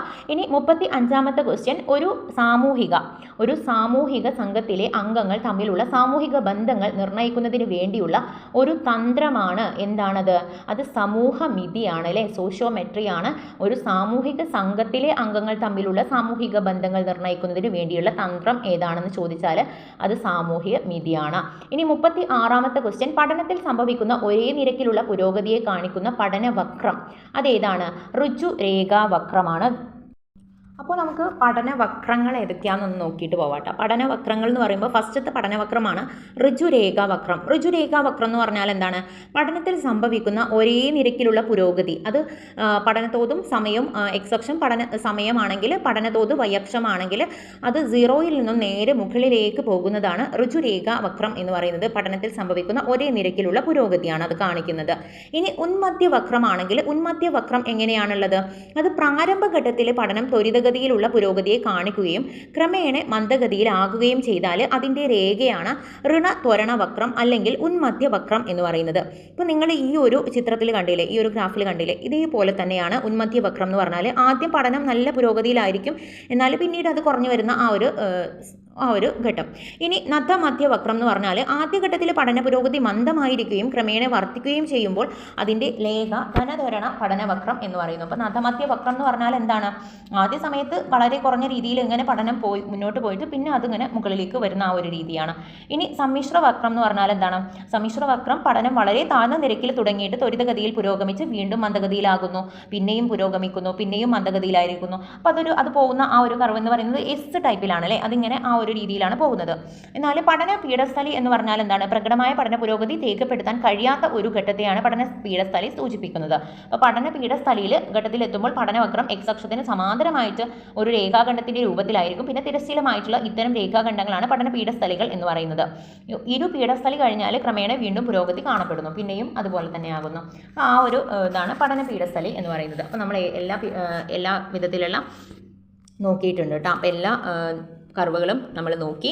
ഇനി അടുത്ത ക്വസ്റ്റ്യൻ എന്ന് പറയുന്നത് അടുത്ത ക്വസ്റ്റ്യൻ, വ്യക്തിത്വത്തെ സ്വാധീനിക്കുന്ന മധ്യമ സവിശേഷതയിൽ പെടുന്നതേത് എന്നാണ്. അപ്പം സ്വാർത്ഥത, മത്സരബുദ്ധി, വിധേയത്വം ഇതെല്ലാം വ്യക്തിത്വത്തെ സ്വാധീനിക്കുന്ന മധ്യമ സവിശേഷതകളിൽ പെടുന്നവയാണ്. 38ാമത്തെ ക്വസ്റ്റ്യൻ, സംഘഘടക സിദ്ധാന്തത്തിന്റെ ഉപജ്ഞാതാവ് ആരാണെന്നാണ്. സംഘഘടകം എന്ന് കേൾക്കുമ്പോഴേ നമുക്കറിയണം തേഴ്സ്റ്റൺ ആണ് അല്ലേ. തേഴ്സ്റ്റൺ ആണ് സംഘഘടക സിദ്ധാന്തത്തിന്റെ ഉപജ്ഞാതാവ് എന്ന് പറയുന്നത്. ഇനി 39, ഒരു വ്യക്തി തനിക്ക് എന്തെങ്കിലും ദോഷം ചെയ്തവരോട് പ്രതിരോധിക്കുന്നത് എന്താണ്. അപ്പം ആക്രമണ രൂപത്തിലാണല്ലോ ഒരു വ്യക്തി തനിക്ക് എന്തെങ്കിലും ദോഷം ചെയ്തവരോട് പ്രതികരിക്കുന്നത്. ഇതൊക്കെ പ്രക്ഷേപണ തന്ത്രങ്ങളിൽ വരുന്നതാണ് കേട്ടോ. ഇനി 40ാമത്തെ ക്വസ്റ്റ്യൻ, ഗണിതക്രിയകൾ ചെയ്യുന്നതിന് ഒരു കുട്ടിക്ക് അനുഭവപ്പെടുന്ന ബുദ്ധിമുട്ട് ഏതാണ്? അത് ഡിസ്കാൽക്കുലിയാണ്, കാൽക്കുലിയ. അപ്പോൾ കാൽക്കുലേറ്റർ എന്ന് പറയുന്നത് എന്താണ്? ഗണിത നമ്മൾ മാത്സ് ചെയ്യാൻ വേണ്ടിയിട്ട് ഉപയോഗിക്കുന്നത്. അപ്പോൾ നമുക്ക് പെട്ടെന്ന് കിട്ടുമല്ലോ, ഡിസ്കാൽക്കുലിയാണ്. ഇനി 41ാമത്തെ ക്വസ്റ്റ്യൻ, ചുവടെ കൊടുത്തിരിക്കുന്നവയിൽ ഏതു തരത്തിലുള്ള ബുദ്ധിപരമായ വെല്ലുവിളികൾ നേരിടുന്ന കുട്ടികളെയാണ് സാധാരണ കുട്ടികളോടൊപ്പം ഇരുത്തി വിദ്യാഭ്യാസം നൽകാൻ സാധിക്കുന്നത്? അപ്പോൾ മൃദുവായതും മിതമായതുമാണ് കേട്ടോ. മൃദുവായതും മിതമായതുമായിട്ടുള്ള കുട്ടികളെയാണ് സാധാരണ കുട്ടികളോടൊപ്പം ഇരുത്തിയിട്ട് പഠനം ചെയ്യിപ്പിക്കാൻ വേണ്ടിയിട്ട് നൽകാൻ സാധിക്കുന്ന കുട്ടികൾ എന്ന് പറയുന്നത്. ഇനി 42ാമത്തെ ക്വസ്റ്റ്യൻ ആണ്, ഒരു വ്യക്തിയുടെ മനോസാമൂഹിക വികാസം വിശദീകരിക്കുന്ന സിദ്ധാന്തം ആരുടേതാണ്? അത് എറിക്സണിൻ്റെതാണ് അല്ലേ. മനോസാമൂഹ്യ വികാസമാണ് നമ്മൾ നേരത്തെ പഠിച്ചു. ഫസ്റ്റ് ക്വസ്റ്റ്യൻ നോക്കിയപ്പോൾ നമ്മൾ എറിക്സനെ കുറിച്ചിട്ടാണ് നമ്മൾ പഠിച്ചത്. അപ്പോൾ ഒരു വ്യക്തിയുടെ മനോസാമൂഹ്യ വികാസം വിശദീകരിക്കുന്ന സിദ്ധാന്തം എറിക്സണിൻ്റെതാണ്. ഒരു കുട്ടിയുടെ സാമൂഹ്യവൽക്കരണത്തിൻ്റെ പ്രാഥമിക സ്രോതസ് ഏതാണെന്ന് ചോദിച്ചാൽ അത് കുടുംബമാണ് കേട്ടോ, കുടുംബമാണ്. 44 ഗിൽഫോർഡിൻ്റെ ബുദ്ധിയുടെ ഘടനാ സിദ്ധാന്തം അനുസരിച്ച് ബുദ്ധിയുടെ ഘടനാപരമായ 3 മാനങ്ങളുണ്ട്. അപ്പോൾ അത് ഏതെല്ലാമാണെന്ന് നോക്കാം. ഗിൽഫോർഡിൻ്റെ ബുദ്ധിമാനത്തിൻ്റെ 3 മാനങ്ങളാണ് ഉള്ളടക്കം, ഉൽപ്പന്നം, മാനസിക പ്രക്രിയ. ഉള്ളടക്കം, ഉൽപ്പന്നം, മാനസിക പ്രക്രിയ. ഇത് തന്നെ പൂർണ്ണമായിട്ടും പഠിക്കണം കേട്ടോ. ഉള്ളടക്കത്തിൽ ഏതൊക്കെയാണ് വരുന്നത്, ഉൽപ്പന്നത്തിൽ ഏതൊക്കെയാണ് വരുന്നത്, മാനസിക പ്രക്രിയയിൽ ഏതൊക്കെയാണ് വരുന്നത്. അപ്പോൾ ഇങ്ങനത്തെ ക്വസ്റ്റ്യൻസ് തന്നെ ഇപ്പോൾ കണ്ടിട്ടുണ്ട്. അപ്പോൾ ഉള്ളടക്കത്തിൽ ഇല്ലാത്തത് ഏതാണെന്നൊക്കെ ചോദിച്ചിട്ടുള്ള ക്വസ്റ്റ്യൻസ് കണ്ടിട്ടുണ്ട്. അപ്പം ആ ഒരു ഏരിയ ഒന്ന് ശരിക്കും ശ്രദ്ധിച്ച് വായിച്ച് വെക്കുക. ഇനി 45ാമത്തെ ക്വസ്റ്റ്യൻ, പ്രതിപാദനരായ ഒരു കുട്ടിയെ കൈകാര്യം ചെയ്യുന്നതിന് ഏറ്റവും അനുയോജ്യമായ രീതി ഏതാണെന്നാണ്. എൻറിച്ച്മെൻറ്റ് പ്രോഗ്രാമാണ് കേട്ടോ. എൻറിച്ച്മെൻറ്റ് പ്രോഗ്രാമാണ് പ്രതിപാദനരായ ഒരു കുട്ടിയെ കൈകാര്യം ചെയ്യുന്നതിന് ഏറ്റവും അനുയോജ്യമായ രീതി. എൻറിച്ച്മെൻറ്റ് പ്രോഗ്രാമാണ്. ഇനി 46ാമത്തെ ക്വസ്റ്റ്യൻ, വിജയത്തെ പോലെ വിജയിക്കുന്ന മറ്റൊന്നില്ല. തോണ്ടേക്കിൻ്റെ ഏതു സിദ്ധാന്തമാണ് ഈ പ്രസ്താവനയെ പിന്താങ്ങുന്നത്? പരിണാമ നിയമം അല്ലേ, ഫല നിയമം അല്ലെങ്കിൽ പരിണാമ നിയമമാണെന്ന് ഓർത്തു വെക്കുക. ഇനി 47ാമത്തെ ക്വസ്റ്റ്യൻ, ടീച്ചർ ക്ലാസ്സിൽ ഒരു പ്രശ്നം നൽകി അരുൺ അതിൻ്റെ ഉത്തരം മറ്റുള്ളവരിൽ നിന്നും വ്യത്യസ്തമായി പുതിയ രീതിയിലാണ് ചെയ്തത്. അരുണിൻ്റെ ഈ സ്വഭാവം വെളിവാക്കുന്നത് അവൻ്റെ എന്താണ്? അത് ക്രിയാത്മകതയാണ് അല്ലേ, സർഗാത്മകത അതുപോലെ തന്നെ ക്രിയാത്മകത എന്നൊക്കെയാണ് ഈ ഒരു ക്വസ്റ്റ്യൻ്റെ ആൻസർ ആയിട്ട് വരിക. കാരണം എന്താ വെച്ചാൽ നമ്മൾ ക്രിയാത്മകമായിട്ട് ചിന്തിച്ചിട്ട് ആ കുട്ടി ആ പ്രവർത്തനം ചെയ്തിട്ടുള്ളതെന്ന് ഓർത്തു വെക്കുക. ഇനി 48ാമത്തെ ക്വസ്റ്റ്യൻ, IQ കൂടിയിരിക്കുന്നത് ഏതിലാണ്? മാനസിക വയസ്സ് ശാരീരിക വയസ്സിനേക്കാൾ കൂടിയിരിക്കുമ്പോൾ. അത് കറക്റ്റായിട്ട് നമുക്ക് കിട്ടും. കാരണം എന്താ വെച്ചാൽ മാനസിക വയസ്സ് ശാരീരിക വയസ്സ് ഒരു 8 വയസ്സാണെങ്കിൽ മാനസിക വയസ്സ് ഒരു 12 ആണെന്നുണ്ടെങ്കിൽ അവർക്കായിരിക്കും ബുദ്ധിമാനം ഏറ്റവും കൂടുതലായിട്ടുണ്ടാവുക. നമ്മൾ കോമൺ സെൻസിൽ ആലോചിച്ച് നമുക്ക് കിട്ടുന്നതായിരിക്കും. ഇനി 49ാമത്തെ ക്വസ്റ്റ്യൻ, യഥാർത്ഥത്തിൽ ഇതിനെ ഒരു പ്രത്യേക അവസ്ഥയായിട്ട് കാണാൻ പറ്റില്ല. എന്നാൽ ക്രമാതീതമായ അസ്വസ്ഥതയും കുറഞ്ഞ ശ്രദ്ധയും അടങ്ങിയ ഒരു സ്വഭാവ രൂപമാണിത്. ഇത് സൂചിപ്പിക്കുന്നത് എന്താണ്? അത് ADHD ആണ് അല്ലെ, ADHD. കാരണം ചില കുട്ടികൾ നമ്മളുടെ പഠിപ്പിച്ചവരാണെങ്കിൽ അല്ലെങ്കിൽ ക്ലാസ്സിൽ പോയിട്ടുള്ളവരാണെങ്കിൽ നമുക്ക് അറിയാൻ പറ്റും, ചില കുട്ടികൾ എപ്പോഴും അടങ്ങിയിരിക്കാനേ അവർക്ക് കഴിയൂല. എൻ്റെ ക്ലാസ്സിലൊരു കുട്ടി ഉണ്ടായിരുന്നു അങ്ങനെ, റിഷാൻ എന്ന് പറയുന്നത്. ഞാൻ അവനെ മറക്കുമില്ല കേട്ടോ. കാരണം എന്താ വെച്ചാൽ നമുക്ക് അങ്ങനത്തെ കുട്ടികളെ ഭയങ്കര ഒരു ഇതാണല്ലോ, അപ്പം നമ്മൾ അവരെ മറക്കില്ലല്ലോ. അപ്പോൾ നമ്മൾ കൂടുതൽ അവർക്ക് ഇമ്പോർട്ടൻസ് കൊടുത്തുകൊണ്ട് നമ്മൾ അവരെ എന്തെങ്കിലുമൊക്കെ പറഞ്ഞ് അവനെ ലീഡറാക്കിയിട്ട് അല്ലെങ്കിൽ എടാ റിഷാനെ നീ പോയിട്ട് എടുക്കടാ, അതെടുത്തിട്ട് കൊണ്ട് അങ്ങനെയൊക്കെ പറയുമ്പം അവന് ഭയങ്കര ഇൻട്രസ്റ്റ് ആണ്, ഭയങ്കര സന്തോഷമാണ് കേട്ടോ അങ്ങനത്തെ കുട്ടികൾക്ക്. അപ്പോൾ അവരെ നമ്മൾ കൂടുതൽ പരിഗണിക്കണം. ഇങ്ങനത്തെ കുട്ടികളെ നമ്മൾ കണ്ടു കഴിഞ്ഞാൽ അവരെ കൂടുതൽ പരിഗണിച്ചിട്ട് അവരോട് കൂടുതൽ പരിഗണന എന്നല്ല, എല്ലാ കുട്ടികൾക്കും കൊടുക്കുന്നത് പോലെ തന്നെ, എന്നാലും കൂടുതൽ അവനോട് എന്തെങ്കിലും ഒരു ആക്ടിവിറ്റി പറഞ്ഞാൽ അവൻ അപ്പം തന്നെ അത് പോയി ചെയ്തു വരും. ഭയങ്കര സ്നേഹമായിരിക്കും അങ്ങനത്തെ കുട്ടികൾക്ക്. അപ്പം അങ്ങനത്തെ കുട്ടികൾ എന്ന് പറയുന്നത് യഥാർത്ഥത്തിൽ അതിനെ ഒരു പ്രത്യേക അവസ്ഥയായിട്ട് കാണാൻ പറ്റില്ല. എന്നാൽ ക്രമാതീതമായിട്ടുള്ള അസ്വസ്ഥതയും കുറഞ്ഞ ശ്രദ്ധയും, എപ്പോഴും എന്തെങ്കിലും ചിന്തിച്ചുകൊണ്ടിരിക്കുക, അല്ലെങ്കിൽ എന്തെങ്കിലും ഒരു പെൻസിൽ ഉണ്ടെങ്കിൽ അത് ഇങ്ങനെ കൈകൊണ്ട് ഇങ്ങനെ അത് എന്തെങ്കിലും കളിച്ചുകൊണ്ടിരിക്കുക, അങ്ങനെ എന്തെങ്കിലും എന്ത് കിട്ടിയാലും അതൊക്കെ ഒരു കളിയായിരിക്കും അവർക്ക്. അങ്ങനത്തെ കുട്ടികളാണ് ADHD എന്ന് പറയുന്ന കുട്ടികൾ. ഇനി 50ാമത്തെ ക്വസ്റ്റ്യൻ ആണ്, ക്ലാസ്സിൽ വിജയൻ മാഷ് ചോദിക്കുന്നതെല്ലാം ആൺകുട്ടികളോട് മാത്രമാണ്. ഇത് ഡേഷിന് ഉദാഹരണമാണ്. അത് ലിംഗവിവേചനമാണ്. ലിംഗവിവേചനം അതുപോലെ തന്നെ ലിംഗസമത്വം, ലിംഗതുല്യത, ലിംഗനീതി, ഇതൊക്കെ ശരിക്കൊന്ന് നോക്കി വെച്ചിട്ട് പോകണം കേട്ടോ. ഇതൊക്കെ ചിലപ്പം ക്വസ്റ്റ്യനിൽ വരാൻ നല്ല ചാൻസ് ഉള്ള ഭാഗമാണ്. നമുക്ക് ടൈമിൻ്റെ ഒരു ചെറിയ ബുദ്ധിമുട്ടുണ്ട്. വീഡിയോ ലെങ്ത് വളരെ കൂടുതലായി പോയാൽ ശരിയാവില്ല. അപ്പോൾ അതുകൊണ്ടാണ് നമ്മൾ മാക്സിമം പറഞ്ഞിട്ട് പോകുന്നത്. നിങ്ങൾ ആ ഭാഗങ്ങളൊക്കെ ഒന്ന് ശ്രദ്ധിച്ച് നോക്കുക. ഇനി 51ാമത്തെ ക്വസ്റ്റ്യൻ, നല്ല സമായോജനത്തിൻ്റെ അടിസ്ഥാനപരമായിട്ടുള്ള നല്ല സ്വഭാവ സവിശേഷതകളാണ് എന്താണെന്നാണ്. അത് D ഓപ്ഷനാണ്. അവനവൻ്റെ സാഹചര്യങ്ങളെ നല്ല രീതിയിൽ ഉൾക്കൊള്ളുക എന്നതാണ് അതിൻ്റെ ആൻസർ ആയിട്ടുള്ളത്. അപ്പം നിങ്ങൾക്ക് ക്ലാസ് നമ്മളെടുത്തപ്പം ഇതൊക്കെ പറഞ്ഞിട്ടുണ്ട് കേട്ടോ. അപ്പം ആ ക്ലാസ്സുകൾ കേൾക്കുകയാണെന്നുണ്ടെങ്കിൽ നിങ്ങൾക്ക് പെട്ടെന്ന് മനസ്സിലാക്കിയെടുക്കാൻ പറ്റും. ഇനി 52ാമത്തെ ക്വസ്റ്റ്യൻ, പഠനത്തിൽ ചോദകങ്ങളുടെയും പ്രതികരണങ്ങളുടെയും പങ്ക് ഊന്നൽ നൽകിയ മനഃശാസ്ത്രജ്ഞൻ ആരാണെന്നാണ്. അത് വാട്സൺ ആണ്. അപ്പോൾ പഠനത്തിൽ ചോദകങ്ങളുടെയും പ്രതികരണങ്ങളുടെയും പങ്ക് അല്ലേ. അപ്പം വാട്സൺ വ്യവഹാരവാദിയാണ്. അദ്ദേഹം ചോദനങ്ങൾക്കും പ്രതികരണങ്ങളുടെയും പങ്കിന് ഊന്നൽ നൽകിയിട്ടുള്ള മനഃശാസ്ത്രജ്ഞനാണ്. ഇനി 53ാമത്തെ ക്വസ്റ്റ്യൻ, വിദ്യാഭ്യാസ മനഃശാസ്ത്രം വ്യത്യസ്ത മനഃശാസ്ത്ര ശാഖകളുടെ സങ്കലനമാണ് എന്ന് അഭിപ്രായപ്പെട്ടത് ഒസുബലാണ് എന്ത് ചെയ്തിട്ടുള്ളത്, വിദ്യാഭ്യാസ മനഃശാസ്ത്രം വ്യത്യസ്ത മനഃശാസ്ത്ര ശാഖകളുടെ സങ്കലനമാണ് എന്ന് പറഞ്ഞിട്ടുള്ളത്. ഒസുബലാണ് എന്ത് ചെയ്തിട്ടുള്ളത്, സങ്കലനം. വിദ്യാഭ്യാസ മനഃശാസ്ത്രം വ്യത്യസ്ത മനഃശാസ്ത്ര ശാഖകളുടെ സങ്കലനം ആണെന്ന് പറഞ്ഞിട്ടുള്ളത് അസുബലാണ്. ഇനി 54ാമത്തെ ക്വസ്റ്റ്യൻ, മനഃശാസ്ത്ര പഠന രീതിയിൽ പെടാത്തത് ഏത് എന്നാണ്. ആത്മപരിശോധനാ രീതി, നിരീക്ഷണ രീതി, ചികിത്സാ രീതി, ബിംബന രൂപവൽകൃത രീതി അല്ലേ. ഇത് വെറുതെ കൊടുത്തിട്ടുള്ളതാണ്. വൽകൃത രീതി എന്ന് പറയുന്നതാണ് അതിൽ തെറ്റായിട്ടുള്ളത്. അപ്പം ആത്മപരിശോധനാ രീതി ഒരു മനഃശാസ്ത്ര പഠന രീതി തന്നെയാണ്. നിരീക്ഷണ രീതിയും ചികിത്സാ രീതിയും ഒക്കെ മനഃശാസ്ത്ര പഠന രീതിയിൽ വരുന്നതാണ്. എന്നാൽ ബിംബന രീതി അതിൽ വരുന്നതല്ല അല്ലേ. ഇനി 55ാമത്തെ ക്വസ്റ്റ്യൻ, ഒരു ചോദക സംഘാതത്തിൻ്റെ അംശങ്ങളെ സമാനങ്ങളുമായിട്ട് പ്രത്യക്ഷണം ചെയ്യുമ്പോൾ അവയെ പരസ്പര ബന്ധിതമായിട്ടും പ്രത്യക്ഷണം ചെയ്യുന്നതാണ് എന്ത്, അത് സാമ്യതാ നിയമമാണ്. സമാനങ്ങളുമായിട്ട് എന്ന് പറയുമ്പം അവിടെ നമുക്ക് മനസ്സിലായി സാമ്യതയാണ്, അതിൻ്റെ സാമ്യതയാണെന്ന് ഓർത്തു വെക്കുക. ഇനി 56ാമത്തെ ക്വസ്റ്റ്യൻ, ഒരു കാര്യം കുറച്ചുകാലം മാത്രം ഓർമ്മയിൽ നിലനിർത്തുന്നതാണ് ഹ്രസ്വകാല ഓർമ്മ എന്ന് പറയുന്നത്. അപ്പോൾ ഹ്രസ്വകാല ഓർമ്മ അല്ലേ, ഒരു കാര്യം കുറച്ചു കാലം മാത്രം ഓർമ്മയിൽ നിലനിർത്തുന്നതിനെ പറയുന്നത് ഹ്രസ്വകാല ഓർമ്മ എന്നാണ്. 57ാമത്തെ ക്വസ്റ്റ്യൻ, പരിചിത പദത്തെ ഒരു പരിചിത വസ്തുമായിട്ട് ബന്ധപ്പെടുത്തുക എന്ന തത്വം പ്രയോഗിക്കുന്ന രീതി ഏതാണ്. അത് പെഗ് വേർഡ് രീതിയാണ്. അപ്പം നമുക്ക് കുറച്ച് പരിചിത പദത്തെ പരിചിത വസ്തുവുമായിട്ട് ബന്ധപ്പെടുത്തുന്ന തത്വം പ്രയോഗിക്കുന്ന രീതിയാണ് പെഗ് വേർഡ് രീതി എന്ന് ഓർത്ത് വെക്കുക. സ്ഥലസ്ഥാന രീതിയുണ്ട്, റൂം രീതിയുണ്ട്, കഥാകഥന ബന്ധിത രീതിയുണ്ട്. അപ്പോൾ കഥ പറഞ്ഞുകൊണ്ട് ബന്ധപ്പെടുത്തിയിട്ട് ഓരോ കാര്യങ്ങൾ ഓർത്ത് വെക്കുക. നമ്മൾ PSC പഠിക്കുമ്പോൾ തന്നെ ഓരോ കാര്യങ്ങളും നമ്മുടേതായിട്ടുള്ള രീതിയിൽ നമ്മൾ പല കഥകളും ഉണ്ടാക്കാറുണ്ടാകും. അപ്പം അപ്പോൾ അതുപോലെ തന്നെ കഥാകഥന ബന്ധിത രീതി, റൂം രീതി എന്ന് പറയുമ്പോൾ നമ്മളുടെ റൂമിലുള്ള ബന്ധപ്പെട്ട സാധനങ്ങളുമായിട്ട് ബന്ധപ്പെടുത്തിയിട്ട് നമ്മൾ ഇതാക്കണം. പിന്നെ തലസ്ഥാന രീതിയും അതുപോലെ തന്നെയാണ്. ഇനി 58ാമത്തെ ക്വസ്റ്റ്യൻ നോക്കാം. ഇനസമീപന പ്രകാരം വ്യക്തിത്വ നിർണ്ണയം നടത്തിയ ശാസ്ത്രജ്ഞരിൽ പെടാത്തത് ആര് എന്നാണ്. അപ്പം അത് വെഷ്ലറാണ്. ബാക്കി ഷെൽഡനും ക്രഷ്മറും ഹിപ്പോക്രാറ്റസും ഒക്കെ ഇനസമീപന പ്രകാരം വ്യക്തിത്വ നിർണ്ണയം നടത്തിയിട്ടുള്ള ശാസ്ത്രജ്ഞന്മാരാണ്. നമ്മൾ പഠിച്ചിട്ടുണ്ടല്ലേ, ഹിപ്പോക്രാറ്റസ്, ക്രഷ്മർ, ഷെൽഡൻ ഒക്കെ നമ്മൾ ക്ലാസ്സിൽ ശരിക്കും പറഞ്ഞിട്ടുണ്ടായിരുന്നു. അപ്പം അത് കേൾക്കാത്തവരൊന്ന് കേട്ട് നോക്കുക. ഇനി 59ാമത്തെ ക്വസ്റ്റ്യൻ, സാധാരണ നിലയിലുള്ള മനസ്സാണ്. ഏതാണ് സാധാരണ നിലയിലുള്ള മനസ്സ്? എല്ലാവർക്കും ബോധ മനസ്സാണ് അല്ലേ. ബോധ മനസ്സായിരിക്കും സാധാരണ രീതിയിൽ നമ്മൾ പ്രസന്റ് ആയിട്ടുള്ള മനസ്സ് എന്നൊക്കെ പറഞ്ഞാൽ ബോധ മനസ്സ് തന്നെയാണ്. ഇനി 60ാമത്തെ ക്വസ്റ്റ്യൻ, അടിസ്ഥാന ത്രിമാന സിദ്ധാന്തത്തിന്റെ ഉപജ്ഞാതാവ് അതാരാണ്? അടിസ്ഥാന ത്രിമാന സിദ്ധാന്തത്തിന്റെ ഉപജ്ഞാതാവ് ഐസങ്ക് ആണ് അല്ലെ. ഐസങ്ക് ആണ് ത്രിമാന സിദ്ധാന്തത്തിന്റെ ഉപജ്ഞാതാവ്. അടിസ്ഥാന ത്രിമാന സിദ്ധാന്തത്തിന്റെ ഉപജ്ഞാതാവ് ഐസങ്ക് ആണ്. ത്രിമാനയിലും ഐസങ്കിലും 3 അക്ഷരങ്ങളാണുള്ളത് എന്ന് ഓർത്തു വെച്ചാൽ. ഇനി 61ാമത്തെ ക്വസ്റ്റ്യൻ, ഒരു വ്യക്തിയുടെ വ്യക്തിത്വം നിർണ്ണയിക്കുന്നതിൽ മനസ്സിൻ്റെ സൈക്കോ ഡൈനാമിക്സിന് ഊന്നൽ നൽകുന്ന സിദ്ധാന്തം അറിയപ്പെടുന്നത് സൈക്കോ അനലറ്റിക് തിയറിയാണ്. ഒരു വ്യക്തിയുടെ വ്യക്തിത്വം നിർണ്ണയിക്കുന്നതിൽ മനസ്സിൻ്റെ സൈക്കോ ഡൈനാമിക്സിന് ഊന്നൽ നൽകുന്നത് സൈക്കോ അനലറ്റിക് തിയറിയാണ്. 62ാമത്തെ ക്വസ്റ്റ്യൻ, അധ്യാപനത്തിൻ്റെ ഏറ്റവും അനുയോജ്യമായിട്ടുള്ള ക്രമം ഏതാണെന്നാണ്. അത് നമുക്ക് നോക്കാം. ആസൂത്രണം. ആദ്യം ആസൂത്രണം ചെയ്യും, പിന്നെ അധ്യാപനം, അതിൽ നിന്ന് നമുക്ക് ഫീഡ്ബാക്ക് കിട്ടും, പിന്നെയാണ് റിഫ്ലക്ഷൻ. അപ്പം ആസൂത്രണം, അധ്യാപനം, ഫീഡ്ബാക്ക്, റിഫ്ലക്ഷൻ, ഇതൊക്കെ ചോദിച്ചിട്ടുള്ള ക്വസ്റ്റ്യൻസ് ആണ് കേട്ടോ. അപ്പം ആസൂത്രണം, അധ്യാപനം, ഫീഡ്ബാക്ക്, റിഫ്ലക്ഷൻ കൃത്യമായിട്ട് ഓർത്തു വെക്കുക.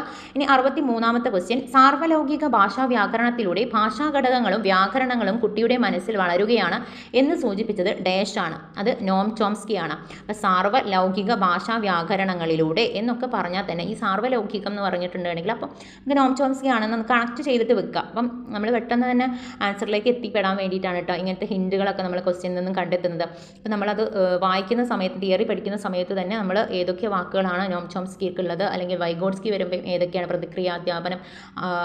പ്രതിക്രിയാധ്യാപനം ആരുടേതാണ്, അതുപോലെ തന്നെ അങ്ങനത്തെ കാര്യങ്ങളൊക്കെ നമ്മൾ ഒരു ഹിൻറ്റ് വെച്ചിട്ട് ഇങ്ങനെ ഓർത്ത് വെക്കണേ. അപ്പോൾ നമുക്ക് പെട്ടെന്ന് ഉത്തരത്തേക്ക് എത്താൻ വേണ്ടിയിട്ട് പറ്റും. അപ്പോൾ സാർവലൗകിക ഭാഷാ വ്യാകരണത്തിലൂടെ ഭാഷാ ഘടകങ്ങളും വ്യാകരണവും കുട്ടിയുടെ മനസ്സിൽ വളരുകയാണ് എന്ന് സൂചിപ്പിച്ചത് നോം ചോംസ്കിയാണ്. 64ാമത്തെ ക്വസ്റ്റ്യൻ, പ്രത്യേക പരിഗണന അർഹിക്കുന്ന കുട്ടികളുടെ ആവശ്യങ്ങൾ നിറവേറ്റുന്നതിന് വേണ്ടി ചുവടെ കൊടുത്തിരിക്കുന്നവയിൽ ഏതൊക്കെ സൗകര്യങ്ങൾ ഒരുക്കിയിരിക്കുന്നു. അപ്പം അതിൽ അനുരൂപീകരിച്ച പാഠപുസ്തകങ്ങൾ, അതുപോലെ തന്നെ പ്രവർത്തന പുസ്തകങ്ങൾ, റിസോഴ്സ് അധ്യാപകർ. അപ്പം ഇതെല്ലാം മേൽ സൂചിപ്പിച്ച എല്ലാം നമുക്ക് ആവശ്യമാണ് അല്ലേ. ഇനി 65ാമത്തെ ക്വസ്റ്റ്യൻ, ചുവടെ കൊടുത്തിരിക്കുന്നവയിൽ കായിക താരങ്ങളെയും നർത്തകരെയും അവരുടെ ശാരീരിക വികാസത്തെയും ചലനങ്ങളെയും നിയന്ത്രിക്കുന്ന ഗാർട്ട്നർ നിർദ്ദേശിച്ച ബഹുമുഖ ബുദ്ധി ഘടകം ഏതാണെന്നാണ്. അത് ബോഡിലി കൈനസ്തെറ്റിക് ഇൻ്റലിജൻ്റ് ആണ്. ബോഡിലി കൈനസ്തെറ്റിക് ഇൻ്റലിജൻ്റ് ആണ്. അപ്പോൾ അതിലെന്താണ്, കായിക താരമാണ്. കായിക താരങ്ങൾക്ക് ഏറ്റവും പ്രധാനപ്പെട്ടത് എന്താണ്, അവരുടെ ശരീരം തന്നെയാണ് അല്ലേ. അപ്പം ബോഡിലി കൈനസ്തെറ്റിക് ഇൻ്റലിജൻസ് ആണ്. ഇനി 66ാമത്തെ ക്വസ്റ്റ്യൻ, പിയാഷെയുടെ വൈജ്ഞാനിക വികസന ഘട്ടങ്ങളിൽ കുട്ടി വസ്തുക്കളെയും സാഹചര്യങ്ങളെയും അടിസ്ഥാനപ്പെടുത്തി യുക്തിപരമായിട്ട് ചിന്തിക്കാൻ തുടങ്ങുന്നത് ഏത് ഘട്ടത്തിലാണെന്നാണ്. അത് മൂർത്ത മനോവ്യാപാര ഘട്ടത്തിലാണ്. അപ്പം എന്താണ്, പിയാഷെയുടെ വൈജ്ഞാനിക വികസന ഘട്ടത്തിൽ കുട്ടി വസ്തുക്കളെയും സാഹചര്യങ്ങളെയും അടിസ്ഥാനപ്പെടുത്തിയിട്ട് യുക്തിപരമായി ചിന്തിക്കാൻ തുടങ്ങുന്നത് ഏത് ഘട്ടത്തിലാണ്? അത് മൂർത്ത മനോവ്യാപാര ഘട്ടത്തിലാണ്. 67ാമത്തെ ക്വസ്റ്റ്യൻ, ചോദക പ്രതികരണങ്ങളുടെ അനുബന്ധനത്തിലൂടെയുള്ള പഠനത്തിന് ഊന്നൽ നൽകുന്നത് ചേഷ്ടാവാദമാണ്. ചോദക പ്രതികരണത്തിലൂടെയുള്ള അനുബന്ധനത്തിലൂടെയുള്ള പഠനത്തിന് ഊന്നൽ നൽകുന്നത് ഏതാണ്? അത് ചേഷ്ടാവാദമാണ്. 68ാമത്തെ ക്വസ്റ്റ്യൻ, കുട്ടികളിലെ അക്രമ സ്വഭാവം കൈകാര്യം ചെയ്യുന്നതിനുള്ള ഏറ്റവും അനുയോജ്യമായ മാർഗം എന്താണെന്ന് ചോദിച്ചാൽ സൗഹൃദപരമായ സ്വഭാവങ്ങൾക്ക് പ്രോത്സാഹനം നൽകുകയും അക്രമ സ്വഭാവങ്ങൾ അവഗണിക്കുകയും ചെയ്യുക എന്നത് തന്നെയാണ്. അപ്പം ആൻസറിൽ നിന്നും നമുക്ക് തന്നിട്ടുള്ള ഓപ്ഷനിൽ നിന്നും നമുക്ക് ഏറ്റവും ആപ്റ്റായിട്ടുള്ള ഏതാണ് ആ ഒരു ഓപ്ഷൻ എന്ന് നമ്മൾ തിരഞ്ഞെടുക്കേണ്ടതായിട്ടുണ്ട് കേട്ടോ. അപ്പോൾ ക്വസ്റ്റ്യൻ വരുമ്പോൾ സൈക്കോളജിക്കൽ പ്രധാനമായിട്ടും അങ്ങനത്തെ ക്വസ്റ്റ്യൻസ് ആയിരിക്കും കൂടുതലുണ്ടാവുക. അപ്പോൾ ഏറ്റവും ഏതാണെന്ന് നമ്മൾ ആലോചിച്ചിട്ട് എടുക്കുക. ഇനി 69ാമത്തെ ക്വസ്റ്റ്യൻ, പോഷണ പ്രവർത്തനങ്ങൾ കൂടുതൽ അനുയോജ്യമായത് പഠന പിന്നോക്കാവസ്ഥയിലുള്ള കുട്ടികൾക്കാണ്. അപ്പോൾ പ്രതിഭാശാലികളായ കുട്ടികൾക്ക്, കാഴ്ച തകരാറുള്ള കുട്ടികൾക്ക്, ശ്രദ്ധാപരിമിതിയുള്ള കുട്ടികൾക്ക്, പഠന പിന്നോക്കാവസ്ഥയിലുള്ള കുട്ടികൾക്ക്. ഇതിൽ നമുക്ക് പെട്ടെന്ന് ആൻസറിലേക്ക് എത്തിച്ചേരാൻ വേണ്ടിയിട്ട് പറ്റുന്നുണ്ടല്ലോ. അപ്പോൾ അതുപോലെ തന്നെയാണ് ഈ സൈക്കോളജിയുടെ അധിക ക്വസ്റ്റ്യൻസും. ഇനി 70ാമത്തെ ക്വസ്റ്റ്യൻ, താഴെ കൊടുത്തിരിക്കുന്ന ഏതുമായിട്ടാണ് സാമീപ്യ നിയമം, സാദൃശ്യ നിയമം, പൂർത്തീകരണ നിയമം എന്നിവ ബന്ധപ്പെട്ടിരിക്കുന്നത്? അത് ഗസ്റ്റാൾട്ട് മനഃശാസ്ത്രത്തിലാണ് അല്ലേ. അപ്പോൾ ഗസ്റ്റാൾട്ട് മനഃശാസ്ത്രത്തിലാണ് ഈ നിയമങ്ങളെല്ലാം ഉള്ളത്. സാമീപ്യ നിയമം, സാദൃശ്യ നിയമം, പൂർത്തീകരണ നിയമം ഒക്കെ ഉള്ളത് വന്നിട്ടുള്ളത് ഗസ്റ്റാൾട്ട് മനഃശാസ്ത്രത്തിൽ തന്നെയാണ്. ഇനി 71ാമത്തെ ക്വസ്റ്റ്യൻ, അപ്രത്യക്ഷമായ ഒരു അനുബന്ധ പ്രതികരണത്തെ കുറച്ച് സമയത്തിന് ശേഷം വീണ്ടും പ്രത്യക്ഷപ്പെടുന്ന പ്രതിഭാസം അതേതാണ്? നമ്മൾ പഠിച്ചതാണ്, പുനഃപ്രാപ്തിയാണ് അല്ലേ. പാവ്ലോവിൻ്റെ പുനഃപ്രാപ്തിയാണ്. നമ്മൾ ഫസ്റ്റത്തെ ക്വസ്റ്റ്യനിൽ ശരിക്കും അത് പറഞ്ഞിട്ടുണ്ടായിരുന്നു, പുനഃപ്രാപ്തി എന്താണെന്നൊക്കെ. 72ാമത്തെ ക്വസ്റ്റ്യൻ, മൂല്യനിർണ്ണയത്തിൻ്റെ ലക്ഷ്യമല്ലാത്തത് ഏതാണെന്നാണ്. മൂല്യനിർണ്ണയത്തിൻ്റെ ലക്ഷ്യമല്ലാത്തത് നമുക്ക് നോക്കാം. മുദ്രണം ചെയ്യൽ, ഫീഡ്ബാക്ക് നൽകൽ, നിദാനവും പരിഹാരബോധനവും, സ്ഥാനം നൽകൽ. അപ്പം അതിൽ മുദ്രണം ചെയ്യൽ മാത്രമാണ്. നമുക്ക് മുദ്രണം ചെയ്യേണ്ട ആവശ്യമില്ലല്ലോ അല്ലേ. അപ്പം ഫീഡ്ബാക്ക് നൽകലും നിദാനവും പരിഹാരബോധനവും അതുപോലെ തന്നെ സ്ഥാനം നൽകലൊക്കെ മൂല്യനിർണ്ണയത്തിൻ്റെ ലക്ഷ്യങ്ങളാണ്. എന്നാൽ മുദ്രണം ചെയ്യേണ്ടതായിട്ടുള്ള വരുന്നില്ല. ഇനി 73ാമത്തെ ക്വസ്റ്റ്യൻ, രക്ഷിതാക്കളിൽ നിന്നും ശിക്ഷ ഭയന്ന് കുട്ടികൾ നല്ല രീതിയിൽ പെരുമാറാറുണ്ട്. കോൾബർഗിൻ്റെ സന്മാർഗിക വികാസഘട്ടത്തിലെ ഏത് ഘട്ടത്തിലാണ് കുട്ടികൾ ഇങ്ങനെ പെരുമാറുന്നത്? അത് വ്യവസ്ഥാപിത പൂർവ്വതലത്തിലാണ് കേട്ടോ. വ്യവസ്ഥാപിത പൂർവ്വതലത്തിലാണ് ഫസ്റ്റ് ഘട്ടം അല്ലേ. വ്യവസ്ഥാപിത പൂർവ്വതലമുണ്ട്, അതുപോലെ തന്നെ വ്യവസ്ഥാപിത തലമുണ്ട്, പിന്നെ വ്യവസ്ഥാപിത ആനന്തര തലമുണ്ട്. 3 ഘട്ടമായിട്ടാണ് ഫസ്റ്റ് കോൾബർഗ് തിരിച്ചിട്ടുള്ളത്. അതിൽ നിന്നും പിന്നീട് 6 ഘട്ടമായിട്ട് അത് വ്യവസ്ഥാപിത പൂർവ്വതലത്തിന് ശിക്ഷയും അങ്ങനെ പറഞ്ഞിട്ട്. അപ്പോൾ എന്താണ് കോൾബർഗ് എന്തായിട്ട് യാഥാസ്ഥിതിക പൂർവ്വതലത്തിനെ 2ആയിട്ട് തിരിച്ചിട്ടുണ്ട്. ശിക്ഷണവും അനുസരണയും അതുപോലെ തന്നെ പ്രായോഗികമായിട്ടുള്ള ആപേക്ഷികത്വം അല്ലേ, 2ആയിട്ടാണ് തിരിച്ചിട്ടുള്ളത്. അതിൽ ശിക്ഷയും അനുസരണയും ആ ഒരു രീതിയിൽ വരുന്നതാണ്. രക്ഷിതാക്കളിൽ നിന്നും ശിക്ഷ ഭയന്നിട്ട് കുട്ടികൾ നല്ല രീതിയിൽ പെരുമാറാറുണ്ട് എന്നുള്ളത്.